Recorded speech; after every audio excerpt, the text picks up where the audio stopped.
Oke, ya kembali di program yang kalian tunggu, Marion Jola Podcast ya. Udah lama kita nggak podcast karena kehidupan ya. Tapi sekarang di video kali ini kita akan ngobrolin soal serial jagoan lokal karya Joko Anwar yang ada gimmick-gimmick horror juga ya, dan juga ada tema sci-fi-nya, Nightmares and Daydreams. Ya, akhirnya kita berkumpul dengan berbagai macam konten kreator yang akan menemani gue untuk berdiskusi sekaligus kita akan berteori liar. Oke, ada Bang Timothy dari Ngelantur Indonesia. Wah, ini old friend. Udah lama belum kita nggak ketemu nih. Terakhir bahas apa tuh ya? Bahas apa ya? Lupa. Lupa. Iya, sampai lupa itu lama banget sih. Tahun lalu gak sih? The Flash gak sih? The Flash juga Mbak. The Flash ya? The Flash. Anjir lama banget. Kayaknya iya, kalau Bang Ontak ya masih ada podcast sama Bang Mario kayaknya kan setelah itu kayaknya. Bang Ontak masih ada. Tenang sih. Gue The Flash ya, buset dah. Aduh, oke, akhirnya bisa ketemu sama old friend juga. Sekaligus ada Bang Onta jagoan kancil. Saya aku nggak terlalu lama sih, kayaknya kemarin siksa kubur ya. Siksa kubur. Oh iya, siksa kubur ya. Oh, Bang Mario ada podcast siksa kubur Bang Mario. Ada. Jadi gini bro, podcast itu sekarang kan masuk ke arah live. Jadi kan penonton bisa interaksi. Tapi kalau di video ini karena kita nggak bisa interaksi karena ini sinyalnya lagi nyantet, jadi nggak bisa. Oke, thank you jagoan kancil udah gabung juga. Nah, yang terakhir adalah Kang Rian, si paling teori. Kali kedua berarti ya. Kali pertama kita bahas siksa kubur waktu itu. Sekarang teori Sita Adil masih hidup atau enggak. Itu. Aduh. Berat. Kang Rian the best ya, teorinya mantep banget tuh. Dan nanti yang terakhir adalah Bang Eka Keramak. Semua Bang Eka nanti akan join ya karena beliau masih ada pekerjaan. Jadi yuk kita bahas mengenai Nightmares and Daydreams. Oke, setelah menonton semua seriesnya dari awal sampai akhir, aku mau tahu bagaimana pendapat kalian. Dimulai dari yang suka bahas konten jagoan lokal, jagoan kancil deh. Gimana Bang Onta setelah nonton nih? Ini seriesnya antologi sih ya sebenarnya. Sebenarnya gini, dari luar kita otomatis, aku lihat juga ada banyak komentar juga yang ngebahas tentang CGI-nya ya. Dan aku setuju kok, CGI-nya memang kurang. Itu fakta. Nggak perlu ditutup-tutupi, nggak perlu dihalus-halusin kan. Itu memang fakta, CGI-nya kurang bagus. Tapi sayang banget loh kalau kalian nggak nonton cuman gara-gara CGI-nya kurang bagus. Soalnya seriesnya itu bagus banget. Ceritanya bagus, acting para aktornya juga bagus, production-nya bagus, tata kameranya juga bagus ya kan, sound-nya juga oke. Jadi rasanya kok sayang banget gitu loh. Jadi ya yang aku rasain dari keseluruhan sih itu memang CGI-nya kurang, lagi-lagi budget ya, soal dana ya. Dan tapi itu bisa menutupi kok semua kualitas yang ada di seriesnya, itu jauh lebih bisa menutupi kekurangan CGI yang paling cuma di beberapa titik doang ya. Nggak banyak juga CGI-nya sih ya. Iya sih, CGI-nya itu nomor satu ya, terutama yang paling parah di episode pertama sih. Itu kan iya, kenapa di episode 1 banget ya pembukanya gitu loh. Kalau dia agak ke belakang masih agak mending ya, sayangnya di episode 1 banget gitu yang bikin orang-orang memutuskan mau lanjut atau enggak gitu kan. Jadi iya itu bener Bang, karena gini Bang, kalau dari pendapatku sih ini, yang namanya kalau serial baru launching, apalagi di episode pertama kan selalu judulnya adalah pilot episode kan, pilot episode, artinya mau memperkenalkan kepada para audiens baru. Tapi CGI-nya itu paling bahaya banget main CGI, tapi kok begitu amat. Tapi Bang, anehnya di episode 7, di akhir episode, bagus CGI semuanya. Gak ada yang miss, bagus. Gorgonnya masuk, gak yang 3D banget, oke. Cuman kok awal-awal kok begitu amat. Ya waktu episode 6, waktu Tower juga lumayan kok. Ya bener. Lumayan. Ya itu ya. Masih CGI ya, oke. Tapi so far Bang Onta puas ya mengenai Nightmares and Daydreams ini. Oh, siap. Oke. Jarang-jarang ya kan. Jarang loh Indo ada series macam beginian. Dan aku harap nggak kapok loh mereka, para produser dan sutradara nggak kapok loh. Makin banyak lagi dong series-series yang kayak gini kan. Makin berwarna, makin asik ya kan. Betul. Sekaligus juga ini Pak, memberikan isi. Kalau Bumi Langit masih ada. Karena ini semua referensinya ke Bumi Langit semua. Itu aku suka banget sih Bang Jokan. Akhirnya menaruh semua referensinya ke Bumi Langit. Itu oke banget sih aku sih. Oke, thank you dari Jagoan Kancil. Kalau dari Bro Timothy ngelantur, nah ini si paling kritik nih gimana nih? Gimana Bro? Ya, setelah gua analisis di sini komposisi para konten kreatornya, kemungkinan besar gue jadi oposisi di sini ya. Karena gimana ya? Kalau tadi gua ngeliat pendapatnya Bang Onta, udah jelas beda banget nih sama gua, gitu ya. Kalau misalnya Kang Rian dari sekilas kayaknya pecinta teori, dan kalau pecinta teori itu antitesisnya gua masalahnya. Jadi ya bagus buat kalian sebenarnya. Buat kalian lagi tonton sekarang ya bagus, justru dengan komposisi ada oposisi, ada yang kalian setuju, mana kalian lebih prefer yang lebih ke arah teori atau kalian lebih prefer ke arah yang jelas-jelas aja. Ya nanti kalian bisa tulis di kolom komentar juga kan. Serunya di situ. Kalau misalnya semuanya di satu sisi pecinta teori, ya udahlah kita cuma bahas teori ya Bang Jokan doang kan isi kontennya kan. Tapi ya di sini gue pengen ngomong tuh lebih ke, kalau misalnya sebelum kita ngomongin first impression, menurut gue lebih bagus tuh ngomongin sebenarnya akar permasalahannya dulu nih. Akar permasalahan sebelum ke first impression. Yaitu suka teori atau enggak. Sebenarnya itu permasalahannya. Yes. Itu yang paling inti core dari lu bisa masuk sama series ini enggak? Lu bisa suka enggak? Sebenarnya itu dulu. Lu sepaham sama stylenya Bang Jokan enggak? Yang dari dulu selalu filmnya kayak gitu. Dan itu dipakai dan lebih parah daripada film-film sebelumnya Bang Jokan. Ini paling parah menurut aku, paling Bang Jokan, paling banyak teorinya, paling gak dijelaskan sama sekali esensi ceritanya. Gitu. Kalau misalnya tadi Bang Onta bilang puas, gue jauh dari kata puas, malah sama sekali gak puas. Mungkin puas dalam pencapaian. Kalau masalah pencapaian, ada seri seperti ini. Tadi aku setuju sama Bang Onta. Ini terobosan baru dan harus ada yang ngelakuin kayak gini. Harus ada. Mau sesampah-sampahnya series Nightmares and Daydreams gitu ya, tetap aja harus dibuat yang kayak gini kan. Dan emang ada sutradara yang berani? Kagak ada. Cuman Bang Jokan yang berani. Jadi ya emang harus dilakuin gitu.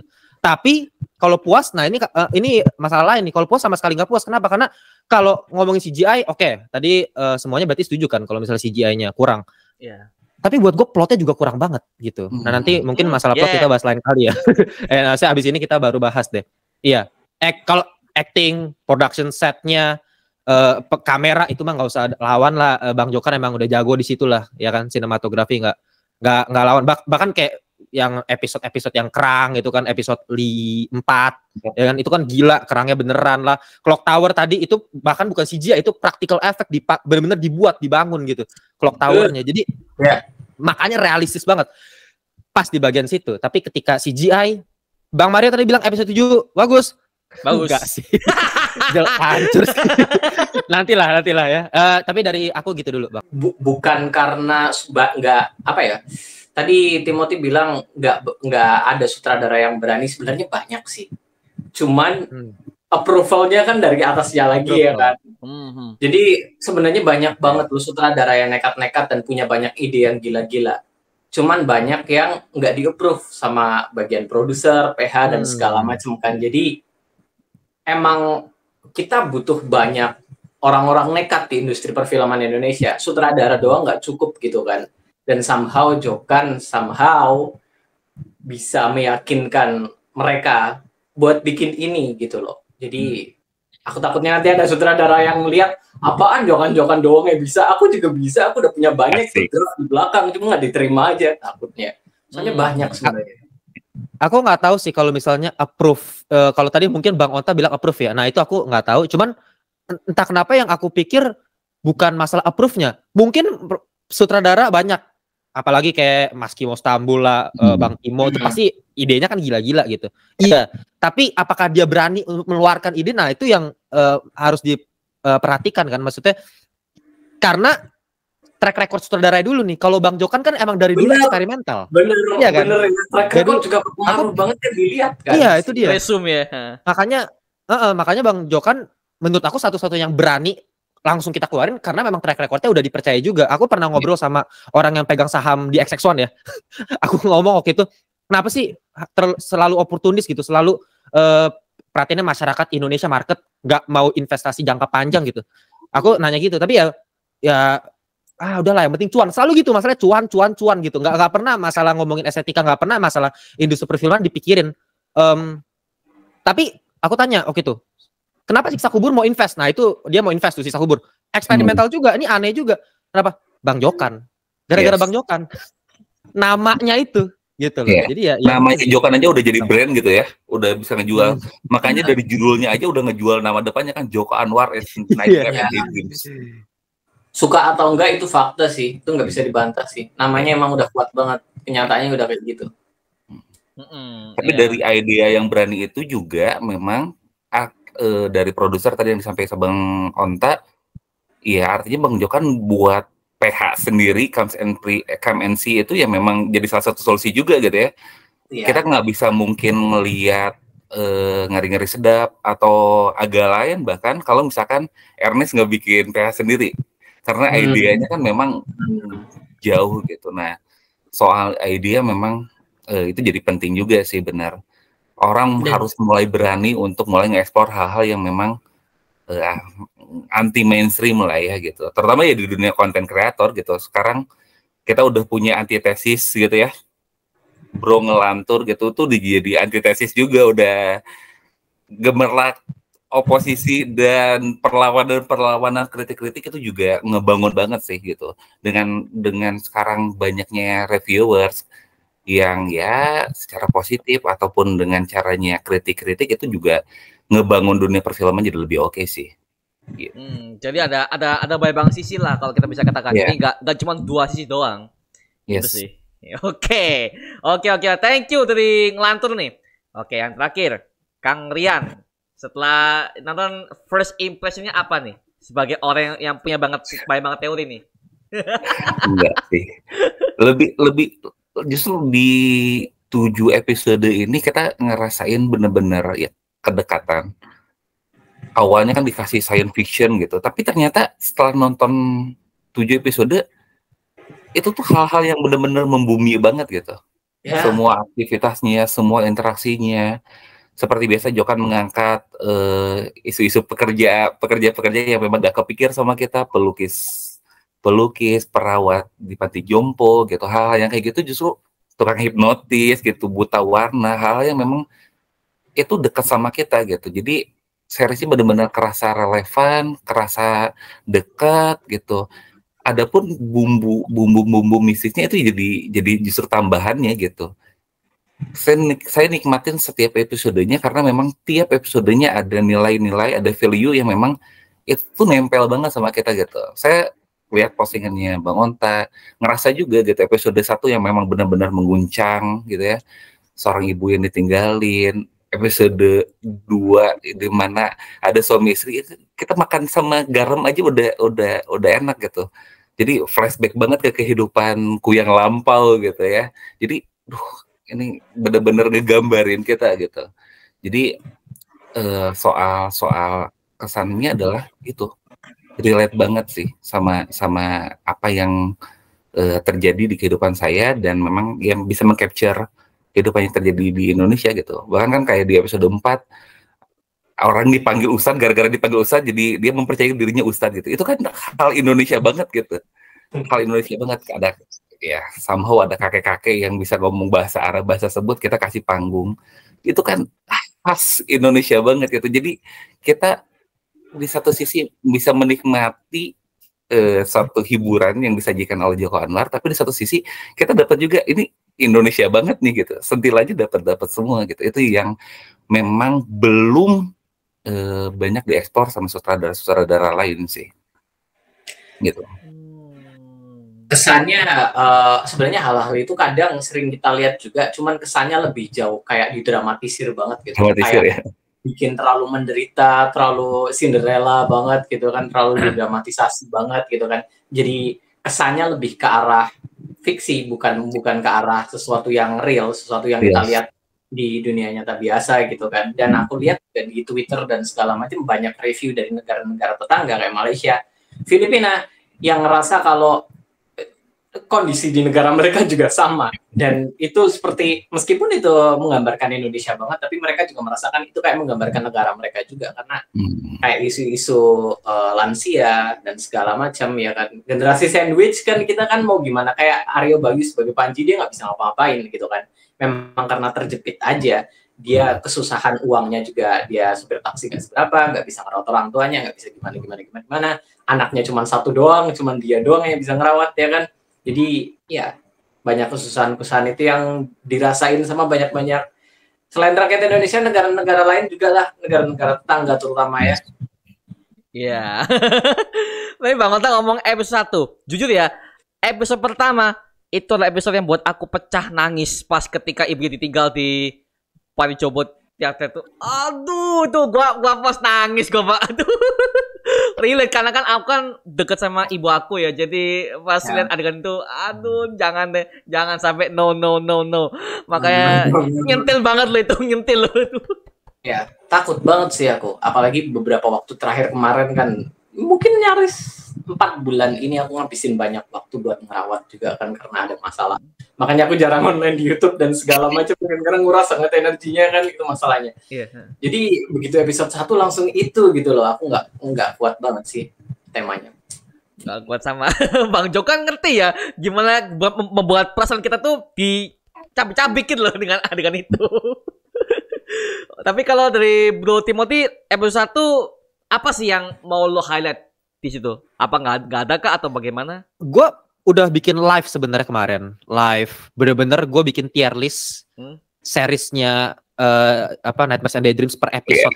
Ya, peringkat gitu kan. Dan di semua dari Bang Rian nonton, jangan Rian nonton lagi. Gue juga. Gue sekarang juga komen. Apa iya? Masa sih? Gue sekarang juga komen karena gue pengen tahu. Gue usah jelasin lagi. Gini. Ya kemarin gue udah bahas kan per S, A, B, C, D. Episode 1 udah jelas gue taruh di D. Itu no debat sih buat gue. Kenapa? Karena meskipun build up-nya bagus, gue setuju. Tadi Bang Mario aja bilang kan, iya nangis karena relate sama orang tuanya. Iya, itu di bagian pertama kan, pas build up. Dan kalau kita perhatiin semua filmnya Bang Jokan, itu selalu bagus di build up-nya. Nggak ada yang nggak bagus. Coba kasih tahu deh. Film mana Bang Jokan yang nggak bagus awalannya? Nggak ada yang nggak bagus. Nggak ada yang jelek gitu loh. Semuanya bagus. Pasti build up ya. Tapi kan selalu yang permasalahan adalah di second half-nya. Itu selalu jadi masalah. Dan itu yang paling parah di episode 1, ketika Panji itu mulai masuk ke ruang bawah tanah. Wah, itu episode parah banget. Saking parahnya gue langsung ngomong kan sama Bang Jokan langsung, Bang aku nggak suka episode 1-nya. Karena apa ya? Pertama, flat banget. Aku nggak tahu ya nanti Bang Onta, Kang Rian, Bang Mario gimana. Bener-bener flat gitu. Bahkan gue kayak trauma. Gue skip 3 hari nggak nonton Nightmares and Daydreams karena episode 1-nya. Gue nggak nonton. Kan gue dikasih kesempatan sama Netflix 6 episode duluan tuh, ya kan? Dikasih di account gitu kan, rilis duluan. Gue episode 1 kan, gue udah semangat nih. Nightmares and Daydreams gitu kan. Let's go. Episode 1, anjir lah. 3 hari langsung libur gue nggak nonton. Terus mendekati screening baru gue nonton lagi kan. 2, 3, 4, bagus semua. Ya udah gue terusin gitu kan. Nah, 1 itu scoringnya nggak main, sound design monsternya aneh, terus CGI-nya ya udah semua kita tahu lah CGI kayak model apa gitu, nggak ada teksturnya, nggak ada detail sama sekali, bentuknya juga aneh, mukanya literally mukanya ya bentuk badannya oke lah, ngeri gitu, serem, mukanya aneh. Terus secara plot juga banyak yang aneh, kayak misalnya si Suster itu udah tinggal berapa lama kan, dia dikasih tahu kan Suster itu kan udah umurnya berapa ratus tahun, artinya dia udah lumayan lama tuh di situ. Lah, kenapa di saat ini dia baru mau nolongin Panji? Iya, gue tahu ada indikasi dia bilang Panji mirip sama anaknya dia. Masa gara-gara itu doang langsung nyelamatin? Aneh banget. Itu momennya terlalu mendadak sih. Butuh durasi, butuh build up lebih lagi gitu ya. Cuman karena durasinya terlalu singkat, jadi kayak kita harus butuh alasan nih buat dimasukin di sini gitu kan. Meskipun sebenarnya sih buat umur segitu, susternya juga kan suster siapa namanya, Sita. Ruth Marini lah, Sino Gendeng, pemerannya Sino Gendeng kan. Ruth Marini ini di situ kan jauh umurnya kelihatan jauh lebih dewasa dibanding suster yang lain ya kan. Ya bisa jadi dia udah merasa diperbudak. Soalnya itu budak kan, mereka itu budak kan, meskipun ya bisa lebih muda lagi, cuman tetap ngurusin semuanya ya kan. Jadi kalau misalnya kita coba pikir kemana-mana juga oke, kan harusnya hal itu lebih gampang buat ditangkap lah. gitu kan. Makanya coba ditekankan, kamu mirip anak saya itu agak maksa sih. Iya, dan bukan masalah itu doang. Secara fase scene-nya ya, scene ke scene itu bener-bener fasenya lambat, gak ada ketegangan sama sekali. Padahal udah dikasih 2 sosok tukang kayang gitu kan. Itu keren, nggak ada yang nyangka lah, pastilah itu make up-nya, prostetiknya itu bagus banget. Ngerinya harusnya dapet, tapi kenapa kayak sama gue nggak dapet gitu ketegangan ketika dikejar-kejar kayak gimana gitu. Terus yang paling absurd yang dari kemarin gue pas lagi live tuh banyak yang ngeledekin juga jadinya, pembisik, come on man, pembisik apa-apaan ini nggak jelas banget. Nah, kayak kenapa nggak ada cara lain apa lagi gitu buat untuk membuat apa ya? Supaya dia rela kan gitu kan, supaya dia rela terus bisa ke transfer gitu. Kenapa harus pakai cara pembisik? Terus cringe gitu cara ngomongnya, pembisik gitu kan. Pembisik. Komikal banget ya. Kalau Bang Onta nggak suka bagian pembisiknya atau enggak tuh? atau Kang Rian? Aku sadar sepenuh hati kalau itu cringe. Aku sadar sepenuh hati kalau itu terlalu kekanakan, ya kan? Tapi aku suka. Aku suka sama seperti itu. Aku suka. Okay. Kita penggemar Mario tokusatsu ya. Suka. Jadi kita penggemar tokusatsu itu udah deket banget sama yang cringe tapi kita suka ya kan. Suka. Gua baru tahu ini titik kesalahannya di sini nih. Jadi ada beberapa hal yang apa ya, yang memang dialog-dialog yang dikhususkan buat komunitas-komunitas itu kan, kayak penggemar komik superhero. Kayak misalnya Iron Man bilang aku cinta kamu 3000, itu kalau di Indonesia kan cringe banget sumpah. Tapi kan iya kan?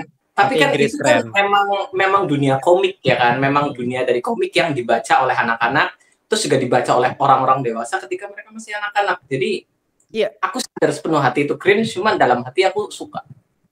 Gue baru sadar nih, gara-gara Bang Onta ngomong tadi ini gue baru kepikiran gitu. Ternyata memang tokusatsu ini berpengaruh juga. Kemarin kan gue baru bahas Ultraman Rising ya. Gue baru bahas Ultraman Rising dan di situ kan gue bilang ini film keren banget. Padahal gue nggak suka tokusatsu, dari dulu gue benci. Kayak gue anti gitu. Kenapa? Karena kiblatnya udah beda kan. Gue dari dulu Disney, animasi Amerika, DreamWorks gitu loh, Marvel, DC. Tokusatsu please no. Kalau karena gue anaknya dari dulu visual, dari kecil gitu kan. Dari kecil gue udah ngelukis-lukis tembok. Dari dulu gue itu sangat aware banget sama visual gitu. Jadi kalau visual aneh dikit gue kayak enggak banget. Nah kalau tokusatsu kan dari visual, cara ngomongnya, cara dia untuk berubah, enggak banget sih kalau gue. Masing-masing punya selera gitu. Nah kayak Bang Mario sama Bang Onta suka tokusatsu. Mungkin itu juga tadi yang bikin ternyata ada juga loh orang-orang yang suka dengan dialog-dialog alay yang di Nightmares and Daydreams. Kalau memang suka dengan yang kayak gituan, kayak misalnya episode 7, Let's Kick Their Ass. Shit. Oh my god, gue suka. Oh itu enggak ya. Oke, setuju. Situ setuju. Oke, berarti di situ setuju kita. Di situ sepaham. Ya, satu lagi. Oke, sepakat ya. Satu lagi, episode 3. Iblis atau no. Itu aku suka banget. Itu aku suka banget. Itu gue juga enggak. Kalau itu gue enggak. Itu gue cringe. Episode 3 ya endingnya. Iblis atau itu ya? Oh iya. Bagus. Itu bagus loh bro. Dari kamera yang ke belakang, dia ngomongnya sambil jalan, itu bagus loh. Main bokeh loh itu. Kameranya bokeh loh itu, bagus. Itu, wait, maaf ya. Episode 3 endingnya lebih bagus daripada episode 8. Episode 7. Kalau dialog ya. Kita ngomong dialog ya, bukan scene, dialognya. Kalau itu dialog yang terakhir di episode 3 itu dialog superhero yang arahnya meskipun agak cringe, cuman arahnya lebih ke oke lah. Ya kan? Tapi kalau dialog akhir di episode 7 itu arahnya lebih ke gitu kan. Jadi gue setuju, at least lebih baik dari yang dialog di episode 7. Episode 7 tuh ter-cringe mampus sih. Yes. Paling parah sih. Ya oke lah, episode 3. Tapi kalau buat gue sih masih tetap enggak sih. Ya ini balik lagi kayak misalnya mungkin referensinya Jepang ya. Kalau Jepang kan juga banyak nih dialog-dialog yang kayak pengen dibuat lebay gitu. Mungkin itu. Kayak kemarin gue ngobrol sama Kincir misalnya. Kita kalau waktu itu gue sama Kincir sepaham tuh. Godzilla Minus One, dialog-dialognya kan ya dialog acting khas Jepang yang lebay banget gitu. Kita nggak suka gitu. Nggak realis, nggak make sense gitu. Ternyata tapi baik juga kan yang suka gitu. Ya inilah, jadi kalian bisa yang nonton Nanti bisa tulis kolom komentar juga tuh. Kira-kira suka nggak sama dialog-dialog Bang Jokan yang jadi gue nggak tahu referensi dari mana gitu Bang Jokan kenapa ngambil bahasa-bahasa yang seperti itu gitu. Itu gue kurang suka sih. Ya, memang di episode 1 tuh ada kata-kata yang memang ya si pimpinannya kan tiba-tiba pembisik gitu kan, itu mereka udah lahir tahun 1900-an, rata-rata usia mereka 100 tahun, sehingga mungkin mereka cara bahasanya untuk nggak pakai bahasa zaman baheula pisan gitu ya, pakai bahasa zaman dulu pisan. Jadi struktur kalimatnya juga tiba-tiba si ibunya si Salpredi, si Bambang itu kan tiba-tiba aku sudah lama tidak merasakan itu, kan dialognya udah kayak dialog drama zaman dulu kan gitu, karena mereka memang orang zaman dulu gitu kan. Iya, betul. Tapi akhirnya ya memang kalau episode saat kalau ngomongin fase memang khasnya Jokan sih. Kalau kita bisa kita lihat di PTJ, Bang Timothy nonton PTJ kan, Perempuan Tanah Jahanam kan. Build up-nya itu udah anjir, dari mulai adegan tol bagus banget sampai masuk ke desa kita dikejar-kejar sampai ada yang beset, tapi tiba-tiba terakhirnya tiba-tiba langsung dilihatin gitu ya apa yang terjadi kan. Itu parah sih. Enggak, itu parah banget. Gini loh. Oke, mungkin aku coba masuk ke bagian perdebatan mengenai teori dulu kali ya Bang Mario ya. Ini biar kita ngebuka diskusi lagi nih. Ini soalnya aku pengen tahu nih kalau pendapat Bang Mario, Bang Onta sama Kang Rian tuh kayak gimana gitu. Karena dari dulu apalagi Bang Eka ya. Kalau Bang Eka kayaknya yang termasuk yang pro sama teori juga deh. Nggak tahu juga sih, nanti aku pengen nanya juga. Cuma emang kalian bertiga lebih suka dengan teori yang bisa dipikirin sama masyarakat gitu ya, tanpa ada esensi cerita yang jelas, atau ya sebenarnya yang jelas-jelas aja? Karena kalau kalau misalnya di Nightmares and Daydreams ini bener-bener setiap episodenya itu nggak ada konklusinya gitu loh. Kemarin gue udah bilang satu-satunya yang punya konklusi yang cukup bagus penutupan itu episode 4. Episode 4 ketika Lukman Sardi itu terbang, itu anti klimaks kan, dan semua episode kan anti klimaks.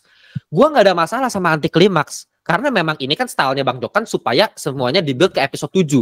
Nggak masalah gua. Tapi yang jadi masalah esensi ceritanya selesai nggak di situ. Kalau episode 4 terbang dia selesai, artinya orang ini adalah yang pertama menjadi antibody, dia punya pengetahuan semuanya. That's it, kita nggak nanya-nanya lagi. Tapi episode 1 itu apa gitu loh. Ini monster apa gunanya? Panji ini kenapa tiba-tiba di episode 7 healing? Lagi-lagi, iya kita bisa berteori, oh healing ini kayaknya dapat kekuatan dari monster itu juga, ya kan, hancur gitu, kebakar. Ya itu teori semua men, nggak ada penjelasan sama sekali gitu loh. Kalau gua dari dulu memang penganut sebuah TV series sama film yang tetap harus ada gitu loh penjelasannya. Nggak cuma sekedar kita buka interpretasi, kita kasih ke masyarakat yang ini, kita bahas di podcast, kita bahas di trailer, di kemarin Najwa Shihab gitu. Gue sih sebenarnya nggak setuju untuk ngebukanya di situ loh, Agartan bla bla bla. Itu kan Bang Jokan kas gitu kan. Kalau gue bukan penganut paham yang seperti itu, meskipun secara market pasar itu yang terbaik buat Indonesia. Makanya bisa segilain Nightmares and Daydreams. Ini yang kita suka kan. Tapi gue sayangnya tidak sepaham, nggak tahu yang lain gimana. Oke. Kita kemarin bahas ini ya Kang Rian ya. Iya. Sisa kubur ya kemarin juga gitu ya. Iya, kita kemarin udah bahas kalau memang harus diakui. Ketinggalan. Jadi kemarin aku bahas ini juga sama Kang Rian karena ya series film-film dan series-seriesnya Bang Jokan itu kan jelas berbeda dari yang lain. Oke, ada banyak juga yang pakai style yang sama. Bahkan di Indonesia, di luar negeri, anime tokusatsu segala macam juga banyak yang sama gitu kan. Nggak semuanya itu harus jatuh di satu kotak yang sama. Kayak ada tipe-tipe anime yang kayak Naruto misalnya ya kan. Kayak misalnya kita udah lihat kejadiannya, tapi karakternya tetap menjelaskan, oh dia merubah diri menjadi banyak, mengalurkan cakra tangan supaya bisa terbagi dengan bla bla bla bla bla, lalu dia lalu ke belakang. Itu kan dijelasin banget ya, kayak disuapin banget. Ada juga anime yang kayak Neon Genesis Evangelion yang bahkan sampai sekarang pun penggemarnya masih ngulik dan selalu nemu hal-hal yang baru. Sampai akhirnya dibuat remake lagi dengan beberapa bagian. Jadi memang ada beberapa hal yang ditujukan untuk orang-orang itu. Orang-orang kan terhibur dengan cara yang berbeda-beda ya. Ada yang suka gini-gini, ada yang suka gitu-gitu. Ada temanku juga yang kurang suka sama plot twist ya. Sampai sekarang aku nggak paham kenapa nggak suka sama plot twist, tapi oke lah, selera dia. Katanya nggak masuk akal, kok tiba-tiba jadi begini gitu kan. Ya udah plot twist gitu kan. Tapi namanya selera orang itu kan beda-beda ya. Orang-orang terhibur dengan cara yang berbeda-beda. Dan Joko Anwar dari awal karyanya dia, kalau Janji Joni mungkin belum terlalu ya. Yang awalnya banget itu apa sih? Pintu Terlarang ya? Pintu Terlarang. Yang benar-benar Kalah dulu. Oh, kalau ya. baru Pintu Terlarang. Oh, ya. kalau dulu. Salah udah ya. Tapi aku lebih sering orang ngomongin Pintu Terlarang sih sebenarnya. Cuman Iya, lebih masuk kayak Lebih bagus. dari awal dia udah membentuk itu ke orang-orang. Dia udah menyatakan kalau oke, aku ingin bikin yang kayak gini, dan ternyata pasarnya ada orang yang banyak yang tertarik dan suka dan menikmati hal-hal yang seperti itu. Jadi menurutku memang kalau memang ada yang nggak cocok, banyak dari semua orang temanku cuman aku sama 2 orang temanku doang yang cocok sama style yang kayak gini kan. Yang lain banyak yang aku total ada 7 orang lah temennya. Kita kalau nonton film sering bareng-bareng. Jadi yang selalu kompak suka sama film-film yang rumit selalu aku dan 2 orang yang lain. Sementara yang lain itu lebih kayak gini gitu kan. Jadi ya gimana ya? Itu emang nggak bisa dipaksakan dan nggak bisa buat semua orang juga sih. Tapi memang ada pasarnya. Ada banyak juga yang suka sama style-style yang kayak gitu sih. Tapi nah ini aku pengen debat Bang Onta nih. Aku nggak setuju nih masalah ini. Oke, masalah selera, teori, ya itu preference bebas masing-masing. Tapi bungkusannya yang jadi masalah menurut aku. Karena kalau kita berkaca ke film Hollywood itu kan banyak banget ya yang ngebuka filmnya jadi open ending, yang membuka banyak teori. Tapi secara package filmnya itu selesai di situ gitu loh. Aku udah bilang juga kan Mas Onta, kayaknya Joko Anwar tuh udah dikasih privilege banget gitu. Jadi hal yang memang nggak dijelasin atau misalkan kalau ke sutradara lain kita bisa sebutnya itu plot hole, tapi kalau ke dia sengaja Joko Anwar gitu itu sengaja gitu. Itu mau sengaja. Iya, mau nggak mau jadi kita aja udah kebelah kayak gitu. Memang kalau sebut kecewa sih kecewa banget ya, sampai banyak hal yang diceritakan tentang Agartha. Gue suka karakter suka banget. Tapi aduh sayang banget kalau misalkan hal-hal tersebut tuh nggak muncul gitu. Kisahnya menarik, tapi kok di film cuma segitu aja ya. Katakanlah karakter Laksmi gitu ya, itu karakteristiknya dikeluarkan gitu. Backgroundnya bagus, tapi kok sebagus itu nggak keluar aja di filmnya gitu. Sayang kalau misalkan hanya komunitas aja yang tahu gitu. Kalau Bang Oto tadi ngomongin market, ya memang ada marketnya, kita orang yang suka ngulik gitu ya. Tapi kan ada juga market yang memang orang luar yang pengen menikmati sajian film dengan segala runtutan ceritanya, ya pengen selesai gitu. Ini karakter siapa, backgroundnya gimana, udah cukup gitu. Jadi yang jadi keresahannya Timothy cukup bisa diterima juga gitu. Karena yaitu khasnya Bang Joko, sengaja ngebuat besar untuk orang-orang yang suka mikir, tapi di satu sisi memang kalau aku nggak sependapat sama Timothy, ya antologi itu sebenarnya ceritanya selesai gitu. Cuman ya episode 1 udah selesai dengan dimana panti jompo itu terbakar, ya desit udah gitu. Cuman mungkin yang akhirnya ngebuat nggak selesai itu kan proses mereka bertemu itu yang nggak diceritain sama sekali kan gitu. Yang kedua dari tiap episode itu kan ada 2 cerita yang ingin disampaikan ya. Ya kan? Kayak misal episode pertama itu menceritakan tentang kaum Agartha yang ada di bawah panti jompo, terus bikin orang muda dan segala macam, itu plot pertama. Terus plot kedua kan tentang hubungan Panji dengan ibunya, ya kan? Jadi ada 2 cerita yang ingin disampaikan, tiap episode itu selalu ada, dan menurutku plot utamanya, plot yang tidak berhubungan dengan Agartha, menurutku semuanya selesai sih. Kayak kisah Panji dengan ibunya selesai. Terus episode nomor 2 kisah tentang dua pasang suami istri yang pengen bisa kaya, tapi yang istrinya masih kangen sama anaknya, dan akhirnya nemuin anaknya itu dalam diri Syafin. Plotnya mereka juga udah selesai, ya kan? Terus episode 3 semuanya itu plot-plot mereka dengan dunia dan kehidupannya sendiri, itu menurutku masing-masing selesai sih. Ya kan, bahkan di episode 7 yang karakternya Asmara Abigail, aku lupa siapa namanya, Val dia namanya. Iya. Dia yang masih belum lepas dari bayang-bayang kakaknya, akhirnya juga bisa mendapatkan bayangan bahwa kakaknya mau melepas dia, dan dia akhirnya juga bisa melepas. Itu semuanya sebenarnya selesai sih, plot utamanya. Cuman plot tentang Agarthanya itu doang yang sebenarnya kalau kita lihat ini ya, ada 2 plot cerita ya. Yang pertama tentang Agarthan kan ya. Yang pertama tentang Agarthan dan yang kedua tentang kehidupan para manusia yang ada di dalamnya kan. Plot tentang Agarthan tiap episode memang nggak selesai, tapi plot tentang kehidupan para manusianya itu udah selesai. Jadi balik lagi siapa yang mau pengen disampaikan sama Joko Anwar sih. Kalau aku justru ngerasain dia ingin menyampaikan kisah kehidupan para manusia, tapi dengan bumbu-bumbu para Agarthan dan segala macam gitu kan. Kayak di Siksa Kubur juga kan plot manusianya kental banget kan. Cuma dia pakai bumbu tentang siksa kubur buat menyampaikan semua hal-hal itu. Jadi ya menurutku kisah-kisah para karakternya di tiap episodenya selesai sih. Cuman konflik mereka dengan para Agarthan yang memang apa ya gantung. Ya. Iya, soalnya gini, mungkin aku ngerti sih kalau Bang Onta bilang konflik selesai dari sisi humannya, manusianya, permasalahan mereka di kehidupan mereka masing-masing. Iya, aku bisa setuju di situ. Tapi yang aku maksudkan ini satu episode per episodenya. Per episode itu ceritanya harus selesai. Dan setiap episode itu kan gak cuma menceritakan mengenai konflik manusia, tapi kan ada hubungan mengenai Agarthan di situ, gitu. Dan yang membuat setiap episode ini punya karakter masing-masing menjadi antibody.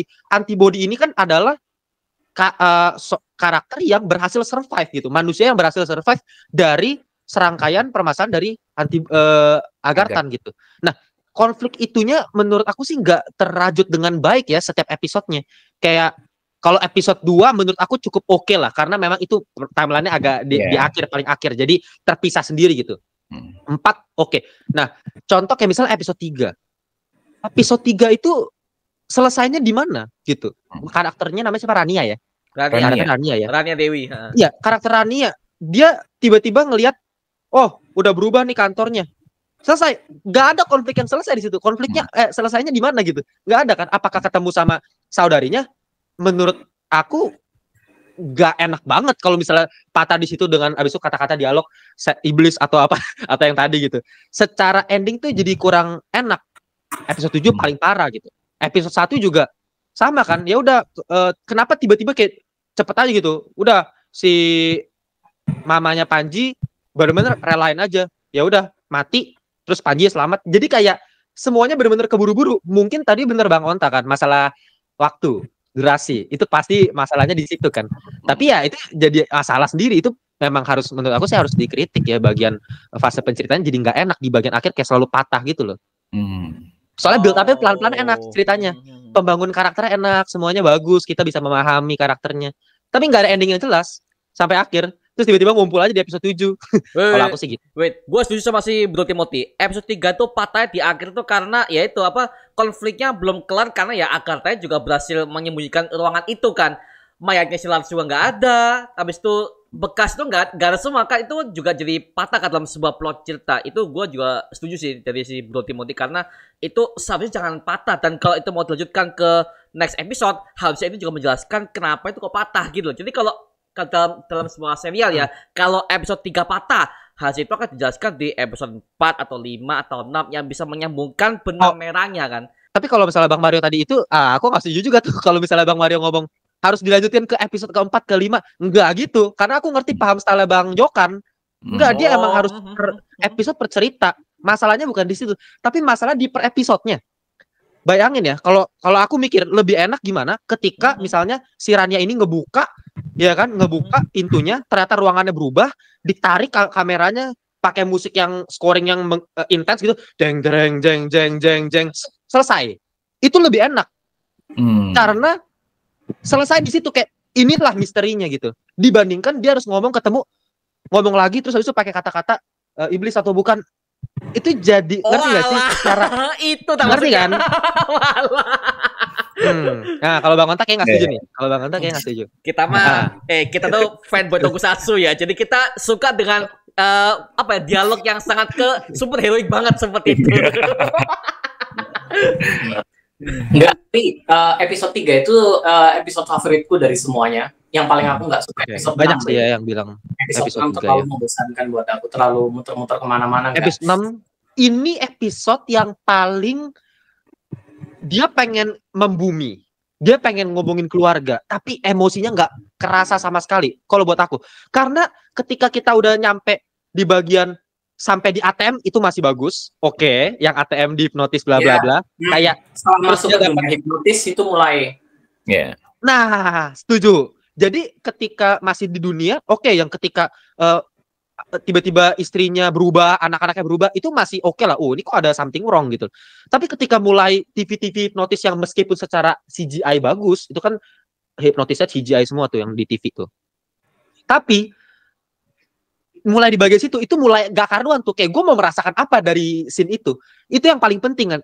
Ketika kita menonton film atau TV series, yang paling penting adalah kita bisa merasakan ini kejadian pengen membawa kita arahnya, emosinya ke arah mana. Sedangkan ketika episode hipnotis sama sekali nggak, apalagi yang di Clock Tower, iya visualnya bagus, tapi gue nggak ngerasain tegang yang nggak ada. Apalagi Chris juga terakhir ngomong untuk kemanusiaan, itu nggak banget. Oh iya, juga sama kan dialognya begitu-begitu. Itu menurutku itu bukan masalah dialog sih. No. Kalau menurutku itu bukan masalah dialog sih, itu masalah dari aktrisnya. Jujur, Bu Dewi. Gini. Aktrisnya di episode itu kan Ibu Dewi ya. Iya. Yang di episode 5 ya, di episode 5. Waktu episode 5 bagus ya. Waktu episode 5 dia bagus banget. Apalagi waktu nangisin suaminya yang meninggal di episode di akhir episodenya. Aku suka banget, aktingnya bagus banget by the way. Iya kan? Waktu dia kebingungan ngelihat suaminya masih hidup, di mana kondisinya dia udah menikah, dari raut mukanya itu oke banget. Tapi ketika dia berdialog dengan Fachri Albar tentang ranah fantasi, itu timpang banget. Apalagi waktu dia ngucapin aku ingin mengumpulkan bla bla bla bla bla itu menurutku style dia bukan di situ. Jadi dialog justru kerasa jadi nggak enak karena diucapin sama aktris yang mungkin stylenya bukan di situ. Kalau aku menurut aku bukan style sih. Itu menurut aku salahnya di Bang Jokan itu. Cara dia ngedirect Bu Dewi di situ menurut aku itu yang jadi masalah. Bisa juga cara dia ngedirect. Bentar. Tiap episode sutradaranya beda loh. Episode 5 siapa sih? Episode 6 siapa sih? Iya, benar. Episode 6 siapa ya? Gua enggak tahu. Siapa? Tapi gini, kalau aku sih punya teori gini sih, episode 6. Kalau seandainya karakter Ibu Dewi itu digantikan sama siapa yang main Panji? Siapa tuh? Aryo Bayu. Bener, setuju. Itu Bayu somehow ngucapin hal-hal yang berbau terlalu fantasi kayak gitu, dia bagus. Oke, karena sudah ada portofolio di Bumi Langit, jadi Gazul kan, udah oke. Jadi dari sejak waktu di Kala itu dia jadi komen. Aku pengen ngomong cuman takut spoiler buat yang belum nonton Kala. Tapi Kala itu juga mirip sama Nightmares and Daydreams secara konsep ya. Maksudnya secara hal yang ingin disampaikan lah. Bukan sih. Secara sajian, itu kata yang paling tepat. Secara sajian Kala itu mirip Nightmares and Daydreams. Dan itu Aryo Bayu banyak banget dialog yang berasa kayak fantasi superheroik dan dia bisa deliver dengan sangat bagus. Dia punya karisma. Iya, dia punya karismanya, Aryo Bayu. Rian karisma. Rian karisma. Iya, di episode 6 memang Bu Dewi jadi kalau episode 5 kita bisa ngerasain dan bisa ngerasa Bu Dewi itu bagus karena kita ikut emosinya. Sementara episode 6 tuh karena kita episodenya mah udah habis sama plot yang bingung, terus tiba-tiba dikasih konklusi simpulan yang lu dihipnotis sama gua gitu. Kita sebenarnya gua mau nguji lu gitu. Itu kan tiba-tiba lu siapa sih gitu sebenarnya. Iya, tiba-tiba out of jadinya kita nggak dapat apa-apa justru gitu. Dia di TV seakan-akan penjahatnya gitu.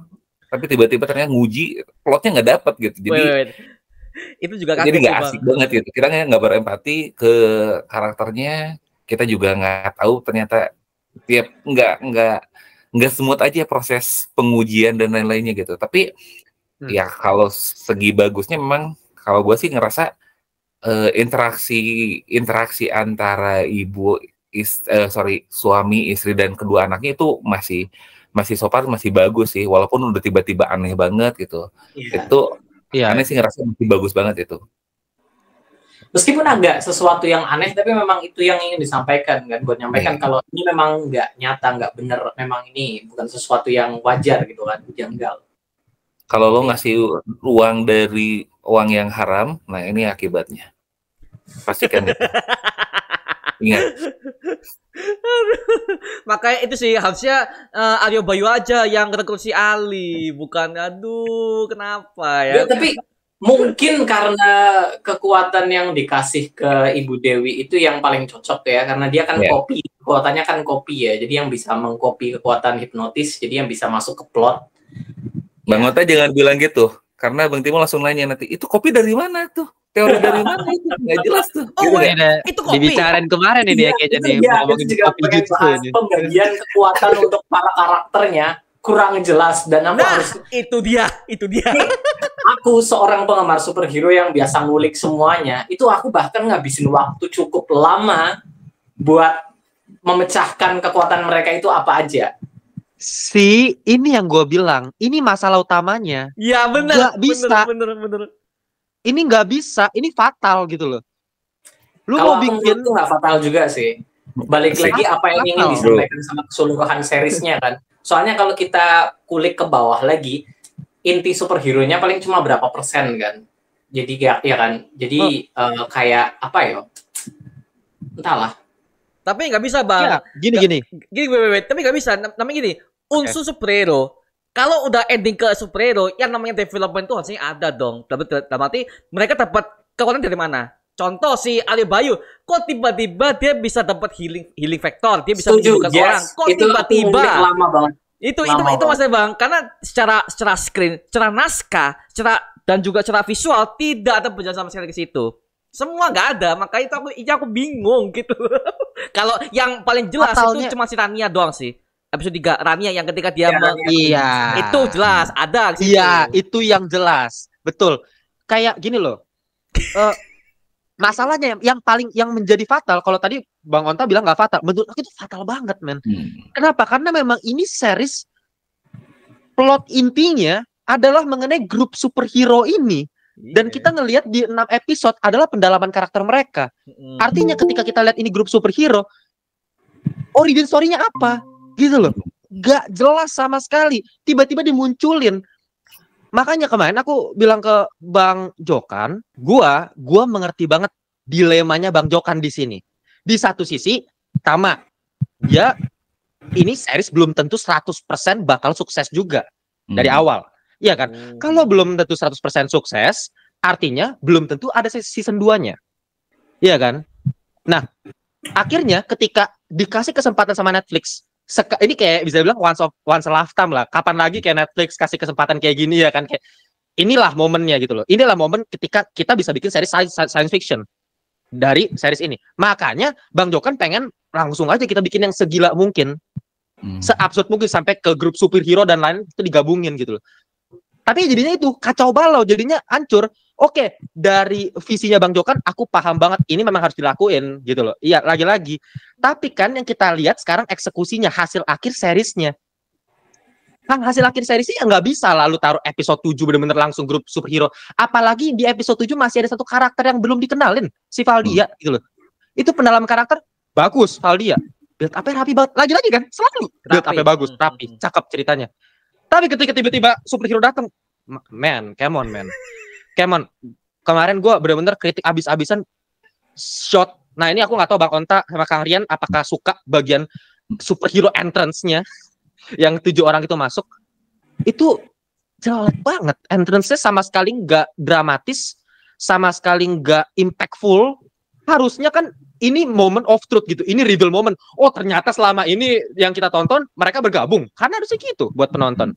Tapi yang kita dapetin malah bahkan kemarin dari segi komposisi orang-orangnya, cara berdirinya jadi kayak orang-orang culun, orang-orang cupu.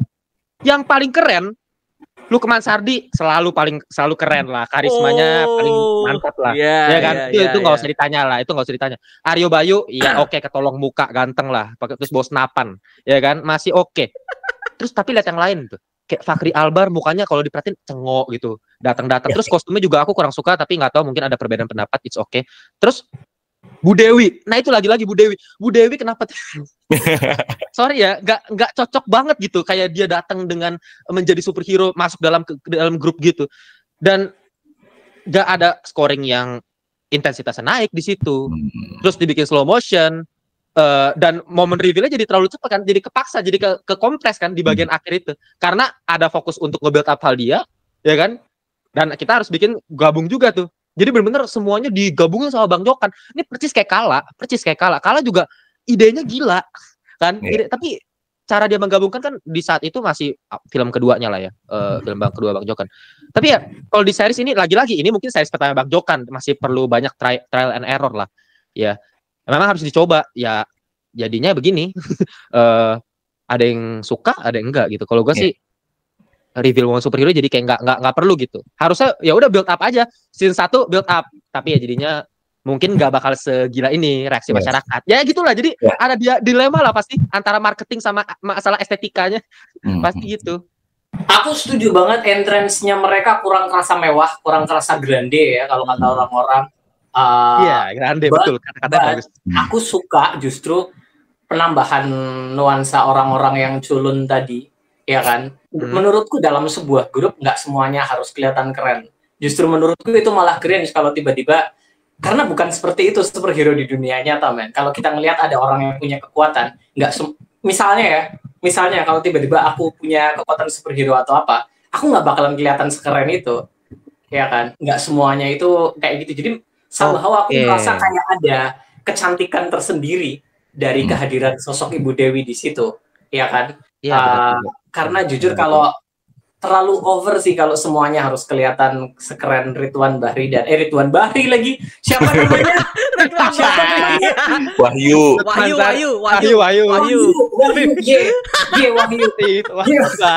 Mirip banget, Pak. Masa mirip banget. Rambutnya mirip, itu yang mirip, gak dipoles sama sekali. Jadi gak ada perubahan. Nah, itu salah satu callback dari Bang Jokan. Ada banyak banget callback ke karya-karyanya dia yang lain ya. Jadi salah satu callback buat Gundala lah. Jadi ya, aku justru suka ada sosok Bu Dewi di situ. Jadi ensemble cast-nya jadi kayak ada warna di sana. Nggak semuanya harus kayak kita ngelihat ini itu gitu loh. Meskipun ya aku bisa bilang pengen merubah beberapa hal dalam karakter Ibu Dewi, tapi kehadiran dia menurutku enggak sih. Tapi ya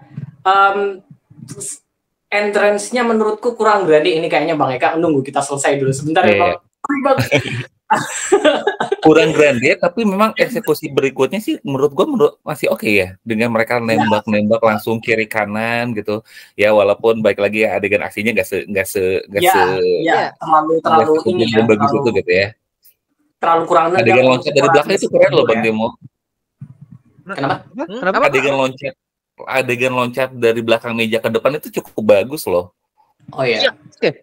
Kalian bilang untuk bagian agartannya itu keren banget kan? Agartannya keren. Dari pemilihan set pejanya udah kala-kala kayak sekte Midsommar gitu kan. Habis itu kostum-kostumnya, bahkan si bos yang cewek kacamata hitam itu keren kostumnya. Keren. Ya kan? Keren. Jadi dari segi makhluk itu keren. Superhero-nya aku kurang suka kostumnya mereka, kostum para superhero-nya aku kurang suka. Superhero antibody-nya. Kostum antibody aku kurang suka, terlalu bland menurutku. Kalau gue nggak setuju kalau misalnya action sequence-nya bagus di akhir, karena tembak-tembakan dibikin slow-mo itu kelihatan banget, save budgetnya berasa banget. Episode 7-nya tuh bener-bener gak ada koreografi sama sekali di situ. Gak ada. Cuman literally paling si Rania Shinten no Jutsu. Iya kan? Iya. Shinten no Jutsu. Kalau misalnya kita lihat kan bener mirip Shinten pada bilang Kagemane, bukan tahu itu Shinten. Kagemane itu Shikamaru. Soalnya kan bisa dari jauh. Ino banget. Itu banget. Nah, tapi kalau kita lihat gesturnya aja, gue pas pertama kali lihat di screening itu ya cringe banget, gerakannya itu terlalu, ya kan? Kita cara gestur itu bisa itu Profesor X. Ya oke lah ini. Setelah itu yang pas gerakan yang harus menyamakan gerakan antara si yang ini sama yang itu. Koreograf terlalu didikte, kurang natural gitu loh bagian action. Koreografinya kurang, dan menurutku kita juga butuh sesuatu yang lebih lagi dari itu untuk dari sekedar tembak-tembakan dan teriak-teriakan. Aku pengen lihat sesuatu yang lain gitu loh. Tapi kayak gua paham sih kata-kata grande tadi. Tapi gini sih bro, kayak gue paham kenapa Bang Jokan tuh membuat adegan superhero itu menjadi kayak apa ya, main-main gak ada koreonya gitu loh. Ya lagi-lagi karena tema supernatural sih. Jadi kan Indonesia kan dengan tema supernatural kan tanpa koreo dalam pertolongan gaib kan ya. Jadi mungkin Bang Jokan tuh membuat visual seperti itu. Itu alasannya ya. Cuman aku sebagai penonton kurang bisa puas dengan hal itu. Aku pengen dapat sesuatu yang lebih dengan adegan pertarungan akhir. Dan kalau kita ngomongin pertarungan akhir di film atau series superhero ya, banyak banget yang melempem sumpah. Kayak yang benar-benar memuaskan menurutku Wiro Sableng, Malam Pencabut Nyawa. Sri Asih somehow agak, ya kan? Tapi yang paling benar-benar memuaskan menurutku Wiro Sableng sama Malam Mencabut Nyawa, 2 itu doang. Yang lain kayak kurang kalau menurutku sih. Tira? Nah, kurang. Tira masuknya ke arah, itu sih, ke arah siapa namanya? Ke arah Sri Asih kalau menurutku. Pisau ditendang, apa? Pisau bisa ditendang kayak gitu. Gak jelas. Terlalu. Iya, pisau muter-muter tendang. Enggak. Aduh, ya udah lah ya. Namanya plot comical, udahlah. Yes, kemampuan supernatural, tapi aku pengen ada beberapa variasi supernatural yang bisa disampaikan. Iya, maksudnya gini loh. Kalau memang batasannya adalah supernatural di sini lah ya. Kalau memang itu garis merahnya ini harus sesuai supernatural, nggak boleh ada fight. Soalnya gini Timothy, ada banyak banget orang reviewer yang aku lihat, yang orang-orang nonton film superhero yang ngerasa kayak Indonesia itu terlalu koreograf ya? Terlalu Indonesia itu bilangnya sih kekuatan superhero, tapi tiba-tiba bab Big Book tinju tendang lagi, tendang lagi. Itu terlalu, ya kan, mana kekuatan superhero-nya. Jadi, ya kan, kita sering banget dengar orang-orang komentar kayak gitu kan. Jadi menurutku, kalau memang itu yang dipikirkan oleh Bang Jokan, oke, kalian nggak suka sama Big Book pakai pukulan, ya udah kita kasih kekuatan-kekuatan super, pertarungan kekuatan super di sini. Tapi menurutku itu justru kalau memang itu garis merahnya ya, kurang banyak, minimal ditambahin 2 lagi lah. Jangan cuman itu aja gitu. Kurang rame menurutku lah. Ya, maksudnya gimana ya? Kena lagi-lagi budget dan maksanya tuh ada, gua nggak tahu kalian bertiga CGI yang di episode 7 tuh bagus atau enggak, karena buat gue tetap jelek juga gitu. Meskipun ya episode 1 yang paling parah, tapi episode 7 juga itu tanah hancur gak ada gunanya sama sekali, beneran deh. Itu tanah hancur ngapain? CGI mahal, ngapain? Mending dipakai buat koreograf. Lukman Sarbit terbangin orang lah sambil berantem, gitu kan dia bisa terbangin orang. Nah itu dia, gak ada sih dia terbang. Terus terbang buat apa di episode 4 tuh? Gak ada development ya, bisa jadi support buat terbangin ya kan, atau jadi bisa lebih di apa ya, lebih dibikin at least ada cut to cut di situ secara scene. Ini sama sekali nggak ada cut to cut, cuman satu take dari jauh terus adu slow motion, flat banget jadinya. Yang paling cringy yang nih ya, face-nya di zoom-zoomin. Adu pikiran. Itu cringy sih. Itu cringy.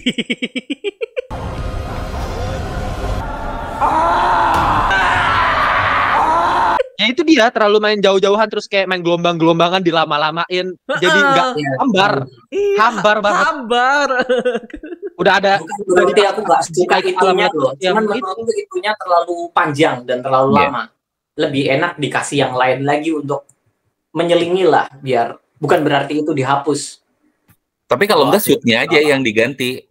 Jadi kan itu kayak adu hame-hamehannya Goku sama Vegeta kan sebenarnya kan. Yang satu resonansi suara, yang satu dari sini kan sebenarnya. Tapi kita lihatnya gantian gitu loh. Jadi kan kayak mereka lagi adu pikiran kan. Karena salah satu kekuatan Agatha kan kekuatan Agatha kan itu kan resonansi pikiran kan. Sementara yang bisa ngelawannya antibody pakai resonansi pikiran juga gitu. Tinggal shootnya aja sih sebenarnya. Dan tadi benar Timothy sama Bang Onta bilang ya jangan terlalu lama aja. Mungkin terlalu lama ngadu lama tuh karena mereka mikirnya keras banget gitu ya. Entah. Tapi gue setuju CGI-nya waktu turun tiba-tiba tanah hancur itu jelek sih. Kurang. Aku yakin mereka juga tahu itu kurang tanpa kita bilang sih. Tapi ya udahlah ya. Ya udahlah. Kenapa dimasukin? Terus ada itu juga kepala menekan juga kelihatan banget. Kalau produksi di Netflix memang, kalau produksi di Netflix itu bahkan di One Piece juga pedangnya Zoro sempat kewer kan, ya kan? Sempat tepuk kan. Jadi lebih kayak apa ya? Lebih kayak diburu waktu gitu loh kalau sama Netflix itu. Jadi paham. Iya. Bang Eka, ada kok gak on ya? Bang Eka, Bang Eka, dan nanti dia kasih ini emoticon tepuk tangan nih. Bang Eka, Bang Eka lagi meditasi dulu deh. Wow. Ini baru science fiction beneran nih. Aduh. Oke, welcome Kramax. Bang Eka lagi di Agartha ya?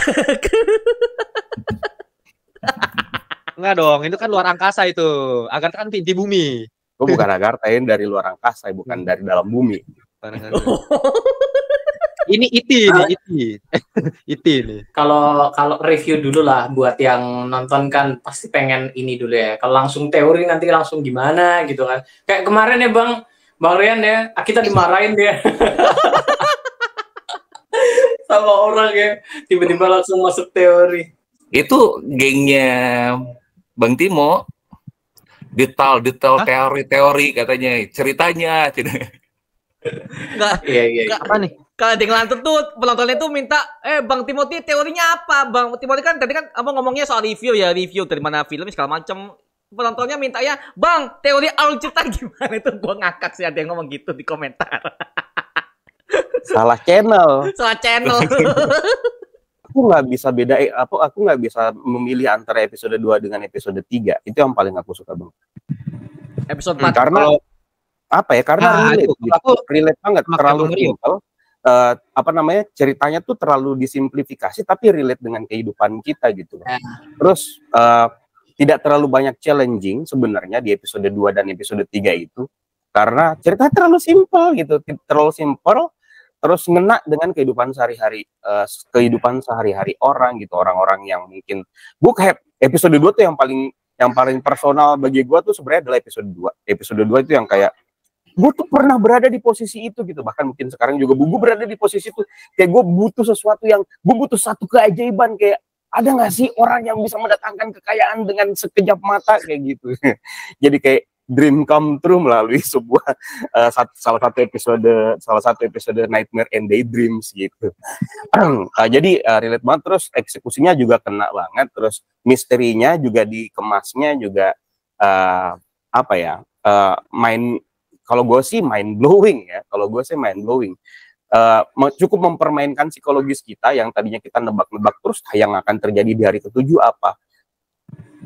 Yang tadinya dia mau ngebunuh anak itu, ternyata mereka ngebunuh dirinya sendiri. Oh, ternyata itu adalah bencana yang dialami oleh mereka yang mengadopsi Syafin di hari ke-7 kayak gitu. Jadi ada banyak banget kemungkinan yang bisa terjadi kalau misalnya lu kalau misalnya pun juga kejadian berhasil ngebunuh Syafin pun juga pasti akan kejadian sesuatu kepada mereka kayak gitu. Jadi itu yang bikin kita berpikir kayak ada sesuatu yang terjadi di episode ke-7 ini kayak gitu. Kalau episode 3 sih sebenarnya gue sukanya karena gue tuh orang yang suka banget sama filmnya Mbak Molly Surya yang fiksi, yang ditulis sama Joko Anwar juga. Nah, episode 3 tuh mirip banget, kayak nggak mirip banget juga, tapi iya, ada throwback ke sana. Ada vibes ke situnya gitu. Apalagi tentang penulisan sebuah cerita gitu kan. Dan ternyata bagaimana cara menghidupkan karakter yang ada di cerita ini gitu. Dan ternyata karakter yang dia tulis adalah karakter dari saudara kembarnya dia, kayak Oke, itu yang unsur wow yang gue dapat dari episode 2 dengan episode 3. Kalau episode lain untuk gue sih, episode lain itu biasa aja kalau untuk gue sih sebenarnya. Kecuali episode 1. Episode 1 tuh bukan episode yang gue suka, tapi episode paling penting buat gue. Benar, setuju. Aku kemarin juga bilang kayak gitu sama Kang Rian. Kalau dibilang suka, nggak masuk top 3, tapi tema yang dibangun itu bener-bener ini banget gitu loh. Iya, landasan kayak jadi landasan dasar dari cerita Nightmare and Daydreams ini tuh ada di episode 1 gitu. Apalagi sama orang tua, Pak ya, ngirim orang tua kapan dicoba kan juga sangat-sangat relate ke orang-orang kita semua gitu loh. Rukun ke orang tua, aduh, ngena buat kita sih. Apalagi yang deket sama orang tua kan, aduh, makanya ya saya nangis banjir air mata ya. Gitu ya. Tapi Bang Eka katanya dengar-dengar yang aku dengar dari opini Bang Eka di episode 7 yang Let's Kick Their Ass suka ya. Kalau saya itu suka, Ya. suka aja. Bang, aku nggak suka Aku suka aja, banget. suka. Kenapa? Karena dari awal sebenarnya justru yang aku nggak suka itu adalah karakter yang diperankan sama Asmara Abigail, Valdia, itu Agak kurang ini. berhasil. Asmara Abigail tuh kayak kurang berhasil menyatu dengan karakter Valdia ini. Dia tuh terkesan acting di situ gitu. Sementara ada Agak banyak flat ya. karakter Asmara Abigail di film-film yang lainnya yang justru nggak berasa actingnya. Jadi dalam pemandanganku Asmara Abigail itu udah gua stereotipkan sebagai karakter wanita yang badass gitu. Pas meranin Valdia, kok aneh, kerasa aneh. Justru di situ sisi cringe-nya gue tuh di situ sebenarnya. Justru sisi cringe-nya di situ. Ketika dia bilang let's kick their ass, gue baru dapat yang gue bilang tadi. Tipikal gue, Aduh. Oh, gimana let's kick their ass. Itu baru Asmara Abigail yang gue lihat dari karakter-karakter yang banyak dia peranin. Jadi kayak apa ya? Agak kurang sih. Terus yang mungkin agak kurang mendukung juga adalah ada banyak banget baris monolog dan dialognya yang di episode 7 itu yang agak nggak kena dan agak gimana ya? Kurang natural aja sih kayak berjalan gitu. Justru Bang Eka tadi ngomong kalau misalnya dialognya suka karena balik ke karakternya Asmara Abigail itu sendiri. Nah justru itu kontradiksi sama karakter dia yang sebelumnya di series Enggak, ini. gue nggak suka karakternya dia di sini Valdia. Gue nggak suka Valdia. Nah Gue itu nggak suka Asmara Abigail meranin Valdia. iya. Nah tiba-tiba dia menjadi badass let's kick their ass. Itu yang sebenarnya momen itu kenapa tiba-tiba jadi kenapa dialog seperti itu. Mungkin kalau misalnya bukan Valdia yang ngomong kayak gitu masih bisa masuk di hakal sih. Tetap Kalau nggak masuk di akal sih. No, dialog itu mending jangan usah digunakan buat semua orang ya. Digunakan itu di Nightmares and Daydreams ya. Tolong siapapun mau yang bilang Aryo Bayu kayak aku nggak peduli, aku nggak pengen denger itu lagi. masih tertolong beneran deh. Kalau misalnya orang Ya. yang memang berkarisma untuk mengatakan hal tersebut masih Oh ini ya, Lukman Sardi ya. Wahyu ngomong gitu gimana? Dia nggak ada. Enggak. Wahyu lagi, Wahyu introvert begitu. Wahyu juga kepaksa sebenarnya kan. yang bisa tuh lah, yang bisa ngomong tuh si Rania masih make sense gitu. Rania masih oke kalau dia ngomong. Nah, Valdia justru itu karena karakternya awalnya nggak begitu, terus tiba-tiba ngomong kayak gitu, terus selesai lagi seriesnya. Setelah dia ngomong dialog itu yang membuat kayak kenapa penutupannya dibuat se cringe itu jadinya nggak ada epic momennya gitu kayak. Jadi gua nggak apa ya buat penasaran kan harusnya ending dari season ini harusnya membuat gue penasaran banget sama season 2-nya, pengen tahu. Nah, itu jadi agak terbantahkan karena dialog di akhir yang Let's Kick Their Ass jadi kayak enggak juga sih, gue nggak terlalu perlu lu masuk di tim juga. Kalau gue sih gitu. Enggak gini, aku setuju sama kalian berdua. Sebenarnya aku suka karakternya berubah karena aku juga kurang suka sama karakternya itu. Kesannya kayak aku lebih kayak ngelihat Zara sih, bukan Asmara Abigail. Dia cara dia ngomong tuh Zara lagi. Aku lihat Zara banget. Iya. Tapi gini loh, karakternya berubah jadi ini menurutku oke karena setelah mengalami semuanya akhirnya dia lepas dari bayang-bayang kakaknya, dia nggak terkungkung dengan apa sih terkungkung itu bahasa apa terkungkung apa pokoknya itu ya kan. Setelah dia udah bisa keluar dan akhirnya udah bisa melawan, karakternya berubah jadi beres, menurutku nggak masalah. Tapi pemilihan bahasanya menurutku nggak pas banget. Mendingan pakai bahasa Indonesia atau apa kayak, menurutku bakalan jauh lebih menolong daripada Let's Kick Their Ass. Menurutku itu terlalu nggak atau nggak usah tanpa dialog gitu. Ketika misalnya disuruh join langsung aja close up ke mukanya pelan-pelan. Ya, udah itu better. Iya kan? Kita udah bisa interpretasi sendiri kayak oh ini mau masuk gitu loh. Nggak usah pakai dialog. Tapi sebelumnya kan Pak Wahyu juga tuh kan. Shootnya kan Pak Wahyu dulu. Nah itu terus ganti ke si itu. Iya kan? Sebenarnya kalau misalnya ada opsi dia nggak perlu ngomong, gue lebih memilih dia nggak perlu ngomong sebenarnya. Tapi kalau nggak ada opsi itu, Let's Kick Their Ass bukan masalah buat gue. Gitu. Tapi kalau ada opsi dia nggak perlu ngomong, nggak usah ngomong sekalian juga nggak apa-apa. Iya. Kayak Wahyu kan sebenarnya dia baris monolog sulit suara, tapi dia nggak ngomong di scene-nya. it's okay gitu. Nah giliran si dia ketika si Val dia bilang let's kick their ass, untuk gue nggak masalah. Tapi kalau ada opsi nggak perlu ngomong, mendingan nggak usah ngomong. Gitu.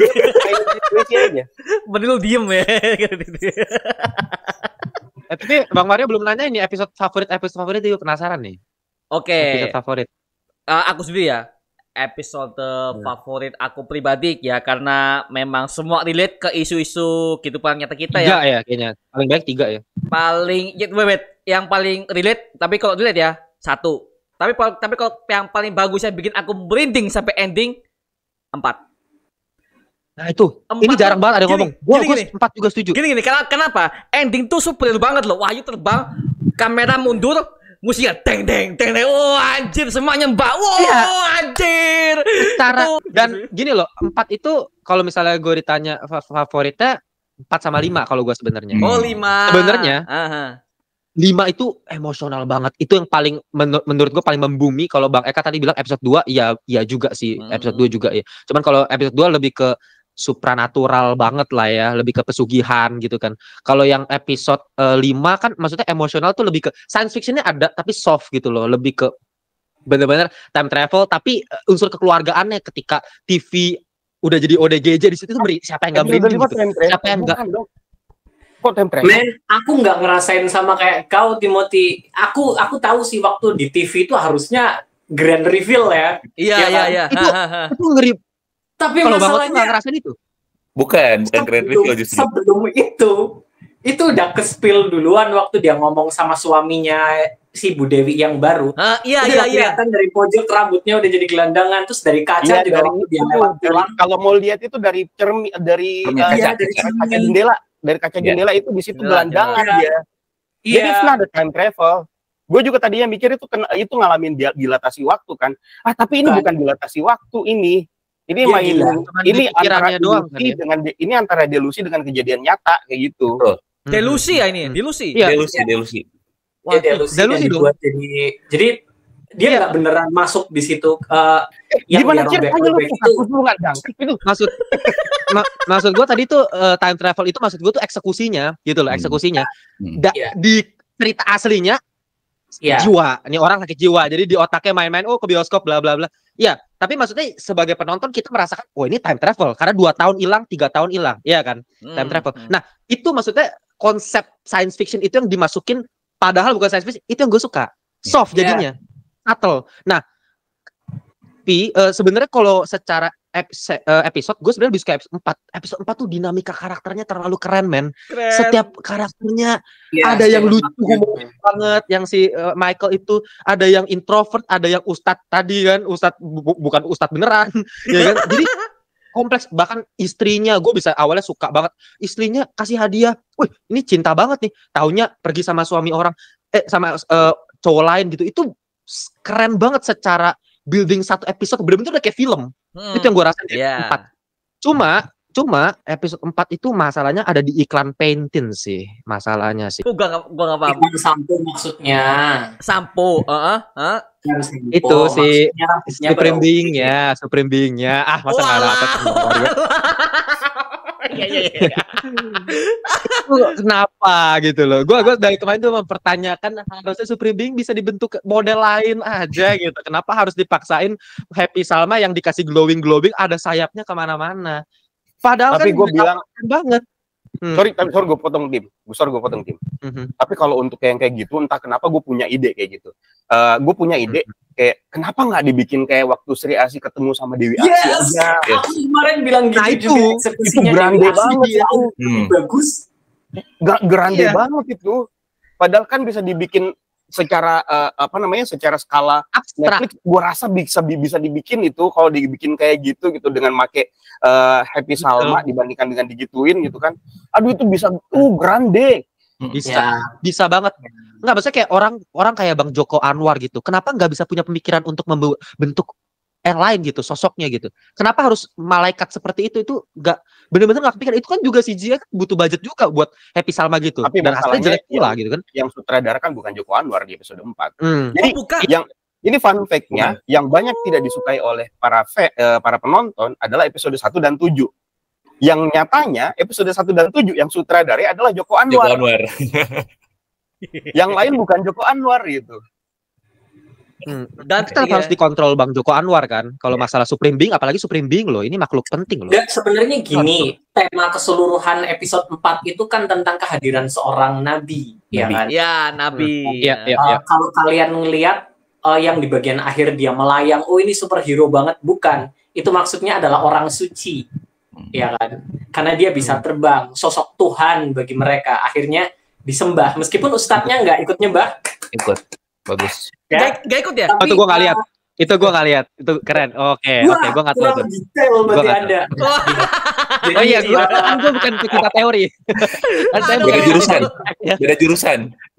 Jadi Iya, beda jurusan. konsepnya kan konsepnya lebih ke orang suci, lebih ke Tuhan gitu kan. Makanya tuh kental banget, ini nabi, orang suci, orang ini gitu kan. Jadi sosok malaikat memang harus itu, karena kan salah satu ciri-ciri nabi adalah didatangi oleh malaikat, ya kan. Jadi maksudnya arahnya lebih ke sana sih, bukan.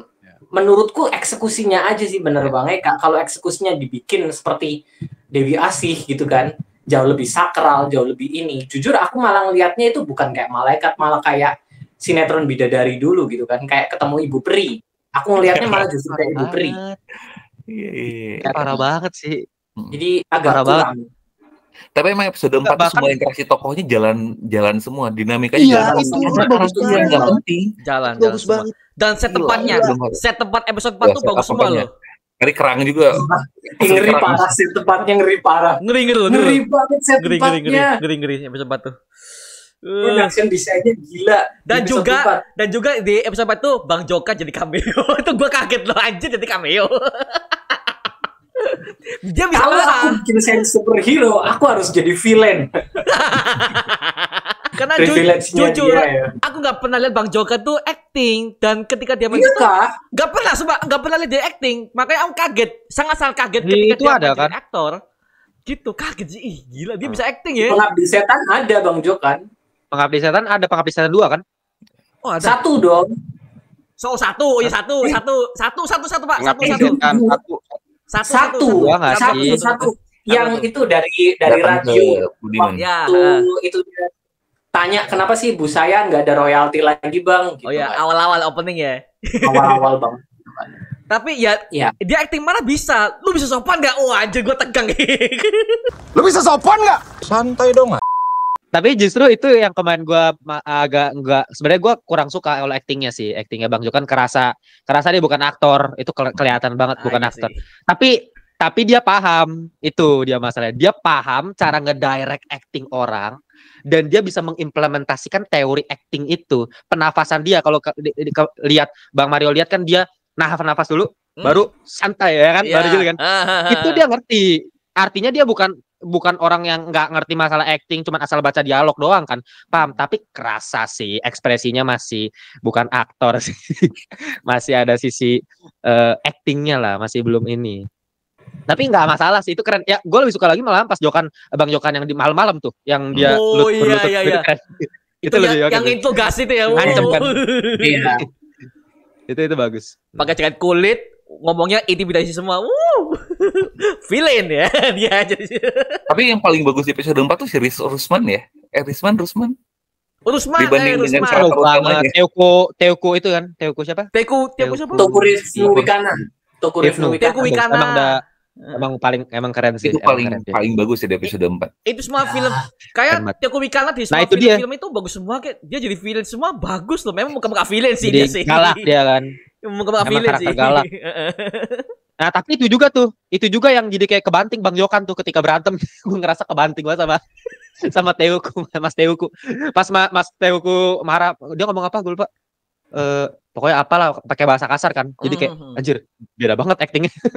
Bang Jokan sama Mas Teuku. Kemarin di Pemukiman Setan dia nggak jadi villain sih. Dia jadi Pemukiman Setan dia jadi mentor malahan di Pemukiman Setan. Mungkin setan gue nggak nonton. yang akhir-akhir ya. Pemukiman Setan kan superhero juga kan. Nuansanya superhero juga. Dan si Tokurifnu Wikana di situ jadi mentornya lah. Konsepnya nyaris mirip sama, maksudnya cara mereka sama kayak Malam Mencabut Nyawa lah, hampir mirip lah, maksudnya nuansa supernatural segala macam gitu kan. Tapi aku lebih suka Malam Mencabut Nyawa. Gimana Aku belum nonton. Bagus ya. Di sini sudah nggak ada. Udah nggak ada di sini. Udah habis Mario. Kau mah lama. Ih. Oke, tapi kalau dari Kang Rian nih, dari semua serial Nightmares and Dreams, episode mana yang paling disuka dan apa alasannya? Aku pengen tahu nih. Tadi sih, episode 4 sama episode 3 sih. Soalnya episode 3 memang karena dari segi fase ceritanya memang kita dimulai meningkatnya tuh konfliknya dapat banget itu. Dari step 1, step 2 sampai konflik puncak sampai turun tuh dapat, walaupun tadi di endingnya mungkinnya kalau Timo bilang nggak tuntas, kalau bagiku memang tuntas dan suka banget sama kata-kata terakhirnya Rania gitu. Tapi ya karena nggak relate dengan kondisi kayak gitu, sementara episode 4 kita dikasih bener-bener dialog, interaksi per orangnya, setupnya yang bagus dan ceritanya yang bener-bener tuntas gitu sampai ke orang-orang sujud. Bahkan si Rusman tadi Ustadz nggak ikut sujud, Rusman yang terakhir sujud gitu sampai dia bener-bener orang lain sujud dia masih fight dan pegang si tangannya udah siap tarung banget tuh sampai dia ngelihat si ini terakhir sujud, jadi itu bagus banget gitu. Jadi episode 4 jadi memang favorit, tapi memang baik lagi CGI jadi ya sling banget ya gitu. Slingnya kelihatan banget sih, dan itu kalau benar-benar kan memang adegannya si rumahnya itu kan diangkat ke langit kan sebenarnya gitu. Rumahnya sih nggak terlalu masalah sih. Rumahnya nggak terlalu masalah kan. Masih. Gitu. Tapi masih, kalau rumahnya CGI-nya masih nggak terlalu itulah. Ya masih jelek tapi untuk Indonesia tuh udah bagus banget lah hitungannya kan buat rumah gitu loh. Luar angkasanya juga ketika rumah itu di luar angkasa itu shotnya tuh ya bagus-bagus aja untuk Indonesia ya udah bagus gitu. Tapi itulah Supreme udah darinya ya. Cuma lagi sih kalau kita nonton Asia itu banyak banget loh, itu ngalahin banyak series juga sebenarnya kalau untuk ukuran Asia sih. Iya, kalau Supreme Being itu benar-benar bisa dibikin bagus, itu perfect loh buat gue. Episode perfect kalau buat gue. Kalau Supreme Being itu bagus ya, perfect itu. Seriusan bagus banget. Terlalu bagus. Sayang ya. Sayang banget loh, aduh. Sayang banget. Kayaknya kalau dibuat jadi series terlalu besar karena memang ada faktor harus dipegang kepalanya mungkin ya, sehingga transfer informasi dan adegan transfer pengetahuannya juga itu bagus-bagus. Dari Saurus, dari tahun 80-an. Menurutku apa ya? Bagus banget itu. Visualnya kalau Sri Asih itu kan, Dewi Asih itu kan nggak bener-bener kelihatan 100% ya, agak dikaburkan sama kabut dan segala macem gitu kan. Dan ini sementara ini benar-benar terang benderang. Well, malaikat memang harus terang benderang kalau sosoknya memang yang ingin disampaikan itu memang malaikat ya. Cuman entah kenapa, CGI-nya sih memang harus dipoles sih, bagian itunya itu kurang polesan sih. Yes, itu doang sih. Jadi episode favorit episode 4 sih. Oke, 3-4 ya. Oke. Nah, ini adalah teori yang bisa dibilang aku sampai sekarang masih bertanya-tanya karena ini adalah yang masih nyangkut di otakku. Clock Tower di episode 6 itu maksudnya gimana? Karena Clock Tower nih di episode 6 itu kok dibolak-balik dan si Ibu Dewi ngehipnotis si Ali tuh maksudnya seperti apa? Kenapa harus Clock Tower? Kenapa gak media lain? Itu sampai sekarang tuh aku tuh masih nyari. Ini maksudnya apa gitu loh? Ada yang tahu nggak? Tolong, aku nggak tahu soalnya. Aku nggak tahu soal ini. Itu yang gue bilang tadi kan. Bang Jokan itu pengen absurd, tapi konteksnya nggak jelas. Mungkin ya di otak Bang Jokan itu dia punya tuh konteks di balik Clock Tower. Mungkin aja, tapi nggak nyampe ke audiens kan. Itu masalahnya. Gitu loh. Mungkin kita perlu breakdown detail, nonton berkali-kali, mungkin baru kita bisa paham. Tapi kalau nonton sekali nggak bakal ngerti ini apa Clock Tower gitu loh. Kayaknya Clock Tower memang lebih penting karena ini muncul di poster, muncul di promotional art, ya kan, muncul di banyak hal. Selalu gambarnya selalu Clock Tower itu. Cuman aku memang belum. Kalau gue tangkap, kenapa harus Clock Tower divisualisasikan dalam dunia ilusinya itu? Karena emang agar berasa bahwa lu sedang dikejar waktu aja. Lu sedang dikejar waktu gitu. Ini lebih kayak metafora ya. Iya, metaforanya kenapa Clock Tower yang dipilih.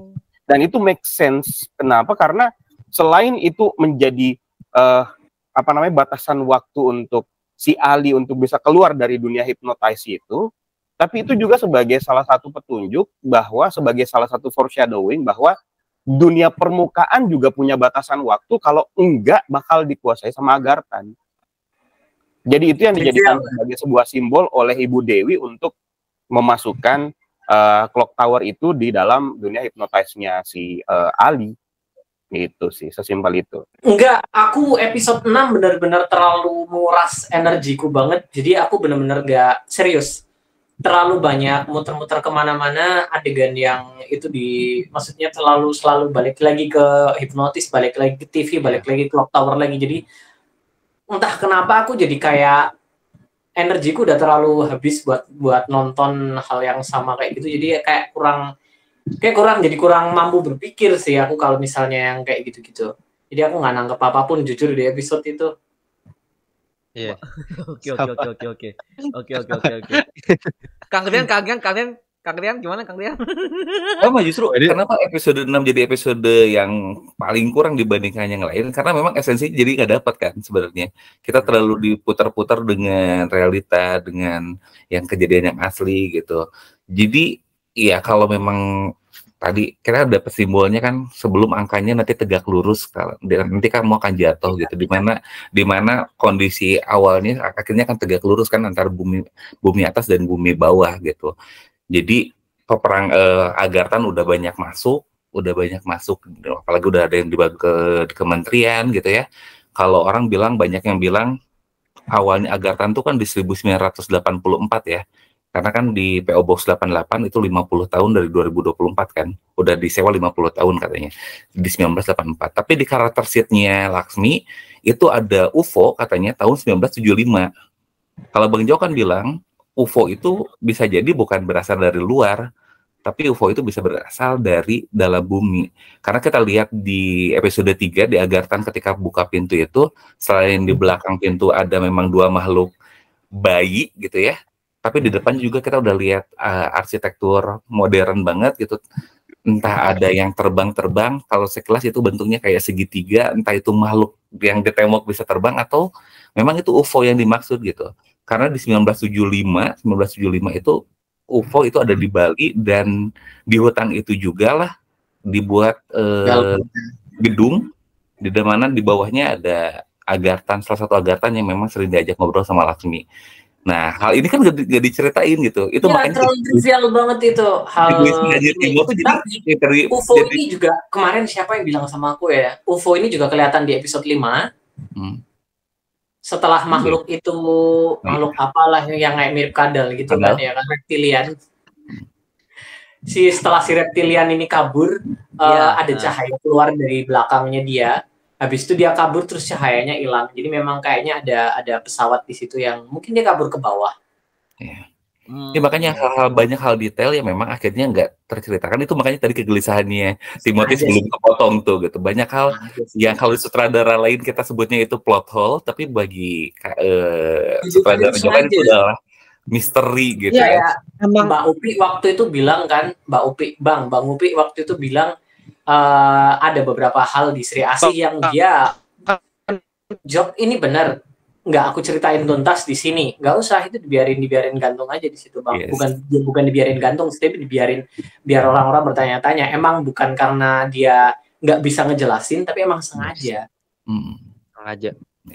Enggak, dia tahu banget pasar Indo gitu. Makanya Bang Jokan itu kenapa one of a kind, kenapa bisa jadi sutradara dengan rekor 5 film beruntun 1 juta. Menurut gua pertama karena dia bisa kombinasiin oportunis sama idealisnya dia gitu. Dia idenya gila, dia kreatif mampus gitu. Tapi dia juga ngerti pasar gitu. Jadi dia bisa kombinasiin itu, dia kasih teori, lu nggak ngerti teorinya di otak gua, lu cari aja sendiri. Selalu kan kayak gitu. Tapi lagi-lagi gua setuju banget sama Bang Onta. Setiap orang punya kesenangannya masing-masing, nggak bisa diganggu. Kalau emang lu suka teori, ya udah nggak apa-apa. Cuman lagi-lagi gue itu paham orang yang kita sekali nonton harus at least paham esensinya. Gue nggak ngomong Easter egg ya. Gue ngomong Easter egg. Easter egg mah mau berapa ya, kayak film Disney berapa banyak sih Easter egg-nya gitu loh. Tapi kan setiap emosi esensi itu bisa tercapture selalu kan. Setiap kita selesai nonton film gitu loh. Kayak tadi kan aku belum selesai lanjutin tuh yang American Psycho tadi kan. Ya kayak American Psycho kan kayak kayak ya si Christian Bale itu terakhir kayak ini orang abis ngebunuhin banyak orang atau itu cuma di otaknya dia. Itu kan bener-bener terbuka, udah selesai ending di situ aja buat penonton yang diskusiin. Tapi dapat gak esensi? Ya dapat gitu. Bisa lu ngomongin mengenai kritik kapitalisme di situ, lu bisa ngomongin mengenai orang yang narsistik, udah lu dapat semua cerita mengenai gue lupa nama karakter siapa sih American Psycho. Tapi ya kita dapat semuanya deh open ending, mau Joker kayak mau film-film Stanley Kubrick kan banyak yang open ending kan. Film The Shining tiba-tiba si Jack Torrance masuk dalam lukisan foto tahun berapa. Wih, kok endingnya begini? Maksudnya apa? Ya penonton bikin teori sendiri. Tapi selesai nggak ceritanya? Selesai. Nah kalau Bang Jokan nggak selesai. Banyak banget hal yang nggak didapetin gitu loh. Wait, ini mungkin karena series sih bro ya. Mungkin karena series. Jadi kan karena series, jadi ceritanya sengaja dibuat gantung agar supaya ini bisa dibuat sebagai diskusi, sebagai pop culture discuss antar para fans, supaya ini bisa lanjut ke season kedua. Mungkin seperti itu ya. Karena kan satu antara dibuat jadi diskusi atau enggak, Mario. Entahnya biar ada diskusi atau enggak. Memang aku lihat kayaknya ada beberapa orang yang pengen bikin karya yang seperti itu. Balik lagi kayak aku sebut tadi, ada anime judulnya Neon Genesis Evangelion yang ada banyak banget hal-hal tersirat yang gantung, bukan cuma di ending doang, banyak banget. Bahkan kita masih mempertanyakan ada banyak hal yang ini kenapa, ngapain itu ada di situ, terus kenapa ini bisa kejadian, ada banyak banget yang somehow makin lama makin bertahun-tahun akhirnya ketemu juga. Tapi memang apa yo, kayak gitu emang ada pasarnya. Emang ada yang suka dengan hal-hal yang nggak pengen disuapin gitu loh, kayak gitulah. Ngerti. Selera nggak akan ada habisnya sih. Soalnya namanya film itu kan karya seni ya, jadi nggak harus warna hitam, nggak harus warna merah, nggak harus warna kuning. Setuju. Kadang bisa warna pelangi, kadang bisa ada 3 warna sekaligus, kadang ada bisa macam-macam, nggak ada batasnya sebenarnya. Jadi susah sih.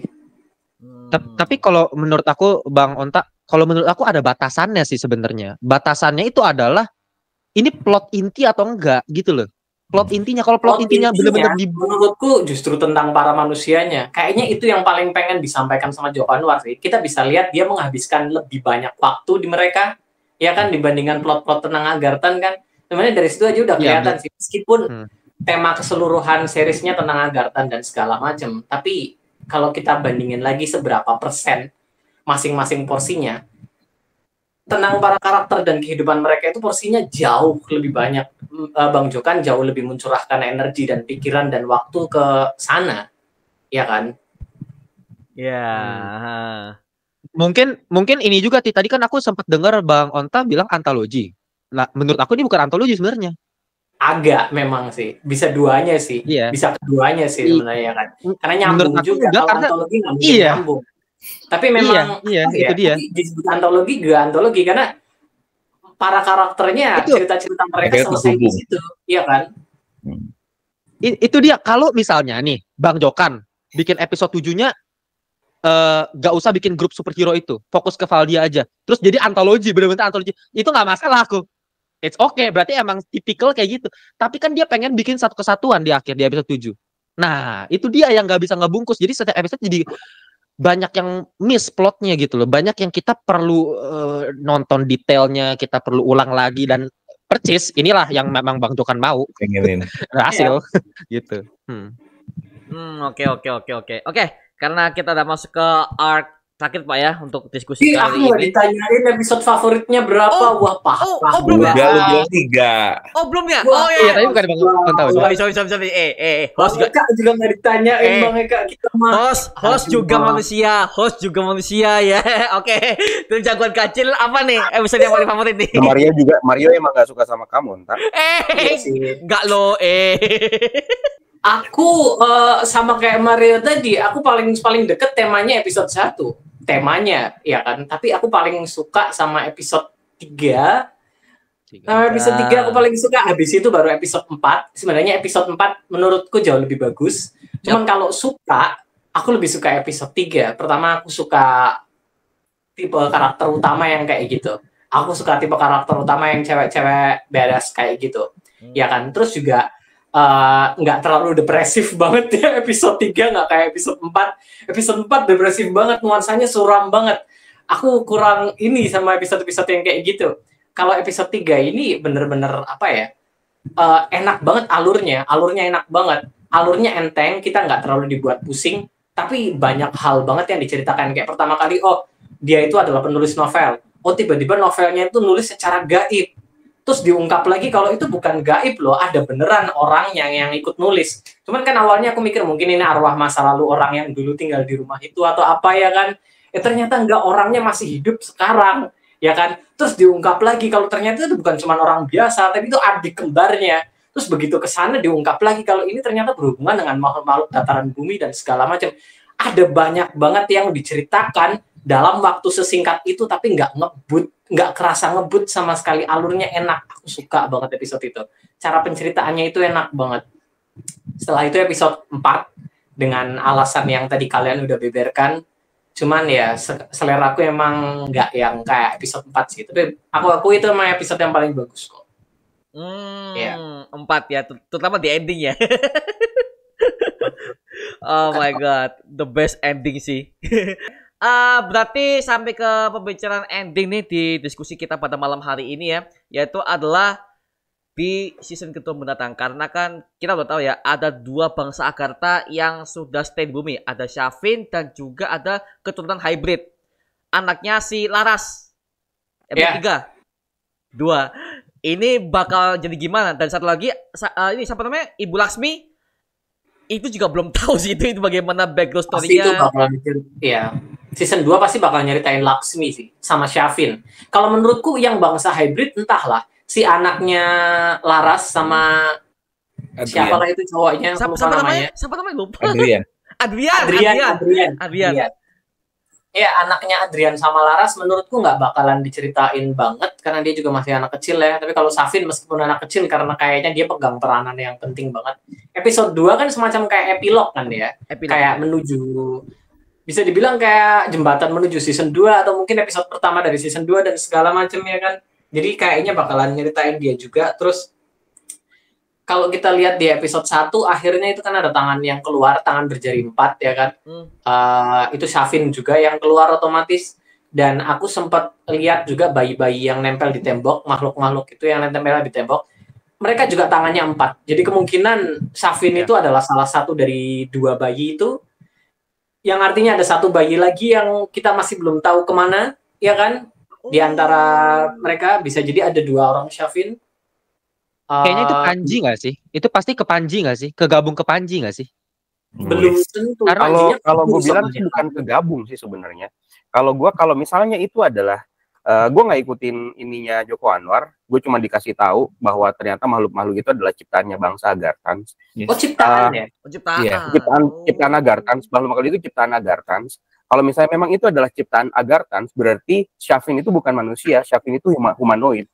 Nah, Shavin itu adalah salah satu dari monster culun yang CGI-nya jelek itu menjadi wujud yang sempurna karena ini adalah ciptaan bangsa Agarthan yang jauh dari kesempurnaan dan dijadiin sebagai alat oleh para pengikut kaum elit ini, dijadiin para kaum elit yang ada di panti jompo elit itu, dan ketika hancur ternyata si makhluk-makhluk ini punya kekuatan regeneratif gitu, dan entah bagaimana ternyata salah satu di antaranya berhasil berevolusi menjadi wujud sempurna menyerupai manusia karena bangsa Agartha sendiri kan sebenarnya menyerupai manusia kecuali bola matanya yang hitam kan gitu. Yeah. Nah, tapi ternyata masih tetap aja ada tidak kesempurnaan, yaitu jarinya cuma 4. Jarinya itu cuma 4, itu adalah bentuk ketidaksempurnaan ciptaan bangsa Agartha ini. Yang satunya lagi kemungkinan gagal berevolusi karena kekuatannya diserap oleh Panji, karena yang terakhir terkoneksi dengan dia adalah Panji. Gitu. Panji ya, nah sekarang Panji yang memiliki kekuatan untuk menyembuhkan gitu. Panji memiliki kekuatan untuk menyembuhkan. Shavin sendiri kan arti katanya penyembuh ya, yang menyembuhkan ya. Jadi teringat sama kalimat syafakallah gitu, syafa. Penyembuh pokoknya kayak gitu. Nah, Panji itu juga adalah penyembuh gitu karena berdasarkan kekuatan yang dia dapatkan dari si makhluk yang satunya ini. Makhluk yang satunya ini gagal berevolusi karena kekuatannya diserap sama Panji, esensi kehidupannya. Jadi pada dasarnya akan sangat make sense kalau dibilang Panji dan Shavin itu adalah dimaksudkan untuk menjadi satu kesatuan Panji dengan Kavin. Jika itu terjadi dan ketika mereka ketemu, entah mungkin akan ada kemampuan untuk mentransfer energi atau apa gitu kayak gitu, karena memang pada dasarnya itu yang terjadi sama dua makhluk culun di panti jompo elit itu gitu. Jadi memang ada dua. Tapi kalau aku lihatnya Panji udah antibody sendiri sih. Karena dari yang kita bahas tuh Panji itu sebelum ketika ditusuk, kalau bedanya masih Bambang yang pertama waktu tusukan sebelum pembisik aja udah berubah. Udah mulai kesedot gitu. Sementara Panji tuh agak mulai bisa menahan gitu dan nggak ada luka. Beda ya. Iya gitu. Nah, sebenarnya cocokologinya di adegan opening itu kan, makanya saya tuh bilangnya di adegan satu tuh kan tanah, ada tanah kosong gitu ya, udah kebakar itu tanah, terus ada tumpukan itu kan, itu kok semacam kepompong justru gitu. Memang si yang healer itu makhluk bayi CGI jelek itu tuh ternyata berubah jadi kepompong gitu kan, lahir dari perut dan kepompong itu gitu. Di adegan opening itu, di adegan setelah masuk kunci, ada TV, terus ada sebelah kanan ada sebelah kiri kan itu ada kepompong juga tuh, warnanya merah, belakangnya kresek-kresek itu udah kayak sampah kan sebenarnya, kresek sampah di episode 2 itu tuh bentuknya kepompong gitu. Pun di adegan opening title itu kan ada bayi kiri kanan, di mana ada dua serangga itu nampak seperti yang monster di episode 1 gitu, dan ada satu makhluk, tapi yang kiri kanan yang ditembak itu persis banget seperti bayi, tapi yang di tempat tidur bayi itu sama kayak kepompong gitu, bukan beneran bayi gitu. Ya, jadi di intro itu di intro kan ada banyak adegan yang flash segala macam kan, kayak lukisan-lukisan kayak gitu ya. Itu ada satu adegan di mana ada 6 orang bayi ditembak, ya. Terus di tengah-tengahnya ada kayak tempat bayi, cuman isinya bukan manusia, isinya kayak kepompong. Jadi kayaknya memang ada 7 makhluk di situ, yang artinya mungkin semacam clue kalau makhluk yang ditembok ini bukan cuma 2 orang. Itu waktu episode 3, waktu Rania masuk, dia bisa seakan sekilas melihat Agartha, kan dia juga ngelihat 2 makhluk lain kan di tembok di tempat yang berbeda kan. Betul. Jadi itu di channelnya CR di Agarthapedia. Jadi makhluk itu memang seperti yang BK bilang, itu tuh memang ciptaan kan. Engineer medical sesuatu kayak gitu, itu diciptain sama mereka gitu. Dan yang di episode 1 itu dibawa sama Agarthan Rebel gitu. Jadi orang-orang yang Agarthan yang memang jahat, yang memang pengen main ke bumi tanpa seizin penguasa Agarthan lah gitu. Supaya mereka bisa hidup di permukaan, mereka bawa permata, bawa apa, ditawarkan lah ke orang-orang kaya itu gitu, untuk mereka dapat posisi kayak gitu. Jadi makhluk itu memang cukup banyak juga sih, kita nggak tahu banyak atau enggak, yang jelas itu memang diproduksi. Gitu. Tapi kalau dari intronya kayaknya jumlahnya 6 sih. Ya, bisa jadi sih. Memang kayak tadi si Safin itu memang produk, kita nggak tahu si Agarthan itu Agarthan udah tahu pasti nyiptain 2 makhluk itu gitu, tapi apakah Agarthan tahu bahwa makhluk itu bisa berevolusi jadi Safin? Nah itu yang jadi pertanyaannya justru gitu. Jangan-jangan para Agarthan juga nggak tahu kalau misalkan 2 makhluk itu tuh bisa berubah, bisa ngubah dirinya. Jadi nggak tahu juga sih. Nah justru itu yang lebih menarik untuk digali untuk season kedua daripada harus mencari tahu. Kemarin itu waktu Mario nyamperin gue di live, dia bilang si Laksmi ini adalah sosok yang penting untuk episode 2. Gue bilang bukan. Laksmi itu sebenarnya pentingnya, dan gue kepikiran kayak gini, kenapa si Laksmi ini akhirnya dipilih untuk tidak diceritakan secara gamblang, akhirnya diungkap melalui karakter sheet gitu, meskipun itu sesuatu hal yang mengkhianati karya Joko Anwar sendiri, mohon maaf, tapi gue akhirnya berpikir kenapa si Laksmi ini dipilih, untuk pilihan kreatifnya adalah tidak menceritakan Laksmi ini secara gamblang, karena jika diceritakan backgroundnya, maka terungkaplah semua misteri yang ingin disimpan oleh Joko Anwar untuk season kedua kalau ada gitu.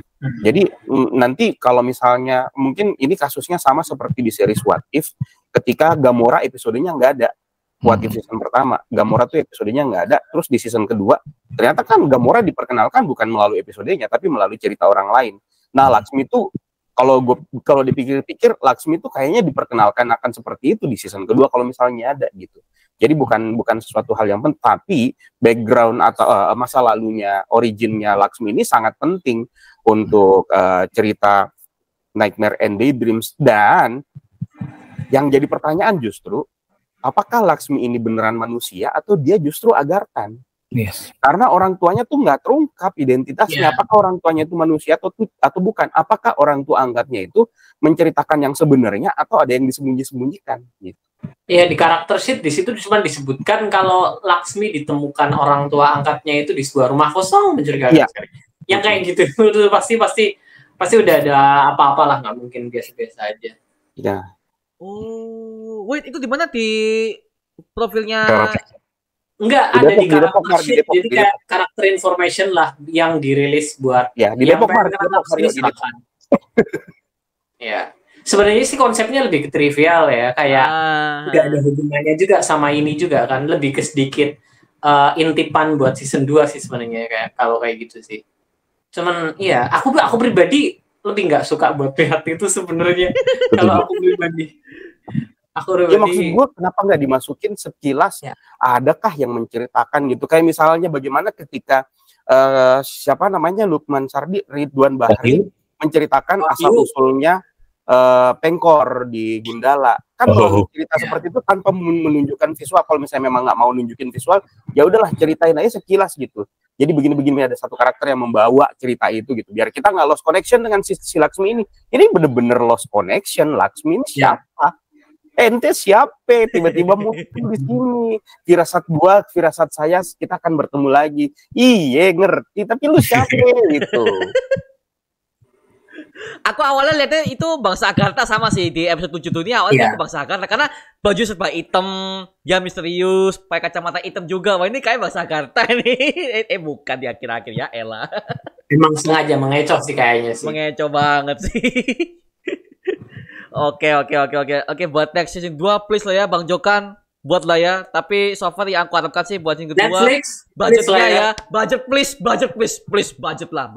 karena CGI itu penting kalau sci-fi itu penting CGI, udah itu itu sih kalau dari aku lebih sih. Dari 20 juta kali ditonton di Netflix, masa nggak ada season 2? Ada season 2 bagus ya season 2. Jadi top 10 di beberapa negara.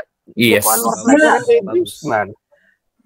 Kalau bisa dibuat trilogi ya. Trilogi season kayak Avatar kan bisa trilogi ya itu. Tapi secara pondasi cerita sih sebenarnya ini sesuatu hal yang gue bilang kalau gue sih melihatnya Joko Anwar's Nightmare and Daydreams ini adalah sebuah ajang memamerkan bagaimana mereka bercerita dan ceritanya bagus sih sebenarnya. Kalau untuk gue dari semua cerita semi antologi ini itu sesuatu hal yang wah banget dari segi cerita gitu, bagus banget cara mereka bercerita, bagus banget mereka mengarahkan setiap apa yang pengen mereka sampaikan melalui setiap episode penceritaannya, meskipun ada banyak kekurangan di sana sini gitu. Tapi ini kalau dibilang kalau dibilang ini jelek banget, kalau gue sih enggak juga, karena ya, mereka berhasil memberikan sesuatu suguhan yang jarang kita dapetin gitu. Mengesampingkan CGI-nya yang memang masih bisa dibilang banyak yang tidak bisa menerimanya, sementara gue sih tidak terlalu, it's not a big deal for me gitu kalau untuk masalah CGI, karena bagi gue ini akan menjadi gagal total ketika Joko Anwar dan sutradara-sutradara yang menggarap setiap episodenya itu gagal menyampaikan sesuatu hal yang pengen dia sampaikan melalui karyanya, tapi semua tersampaikan dengan baik gitu. Dan itu yang membuat gue menganggap bahwa dan itu pun juga CGI akhirnya bisa ada pemaklumannya, kayak misalnya si CGI makhluk monster culun yang jelek banget itu akhirnya ada penjelasannya juga di belakang. Oh, itu adalah sosok yang tidak sempurna. Itu berada di ruang bawah tanah, ke penampilannya merah-merah begitu. Kenapa juga mereka harus pakai jubah bulat, ada lampu neonnya apa dan segala macam, karena si makhluk itu memang terlalu peka dengan cahaya, tidak suka dengan cahaya, karena kalau kena cahaya itu bakal bereaksi, nafasnya kayak bau jengkol, enggak, nafasnya kayak ada ini efek kebakar-kebakarnya dan segala macam. Nah, itu yang jadi membuat semuanya jadi make sense, meskipun sebenarnya untuk mencapai sebuah kesempurnaan harusnya CGI memang harusnya lebih bagus lagi gitu. But anyways, itu bukan hal utama lah ya. Itu bukan sebenarnya bukan tidak bisa juga dibilang sebagai hal yang utama sih, tapi paling tidak untuk gua hal tersebut sangat termaafkan ketika Indonesia tuh tidak punya yang seperti ini gitu. Menurutku sayang banget kalau orang-orang skip cuman gara-gara ngelihat CGI-nya kurang. Iya, maksud gue ya betul, sayang banget ketika ada banyak orang yang kegiring pikirannya nggak mau nonton gara-gara yang ke blow up adalah CGI-nya buruk, padahal secara bercerita ini baik. Gitu. Yes. Itu aja sih yang menurut gue tuh sayang banget, sayang aja. Tapi so far buat diskusi Nightmares and Daydreams udah cukup ya, karena kita udah bahas semua di sini. Nah, sekarang kita serahkan semua kepada kalian para netizen. Gimana pendapat kalian? Kalau kalian memiliki teori ataupun detail ataupun ya plot hole yang gak kita sebutkan di video kali ini, silahkan kalian bisa tambahkan aja di kolom komen di bawah dan kita bisa diskusi bareng seperti biasanya. Oke? So, thank you banget buat Bang Rian Karisma, Bro Timothy Vidalo dari Indonesia, dan juga Bang Eka dari Kramax, dan juga Bang Onta dari Jagoan Ganjel. Oke, di mana orangnya? Oke, Bang Onta, thank you semua yang udah hadir di diskusi pada malam hari ini. Sampai jumpa di video berikutnya. Thank you semuanya. Dadah, thank you.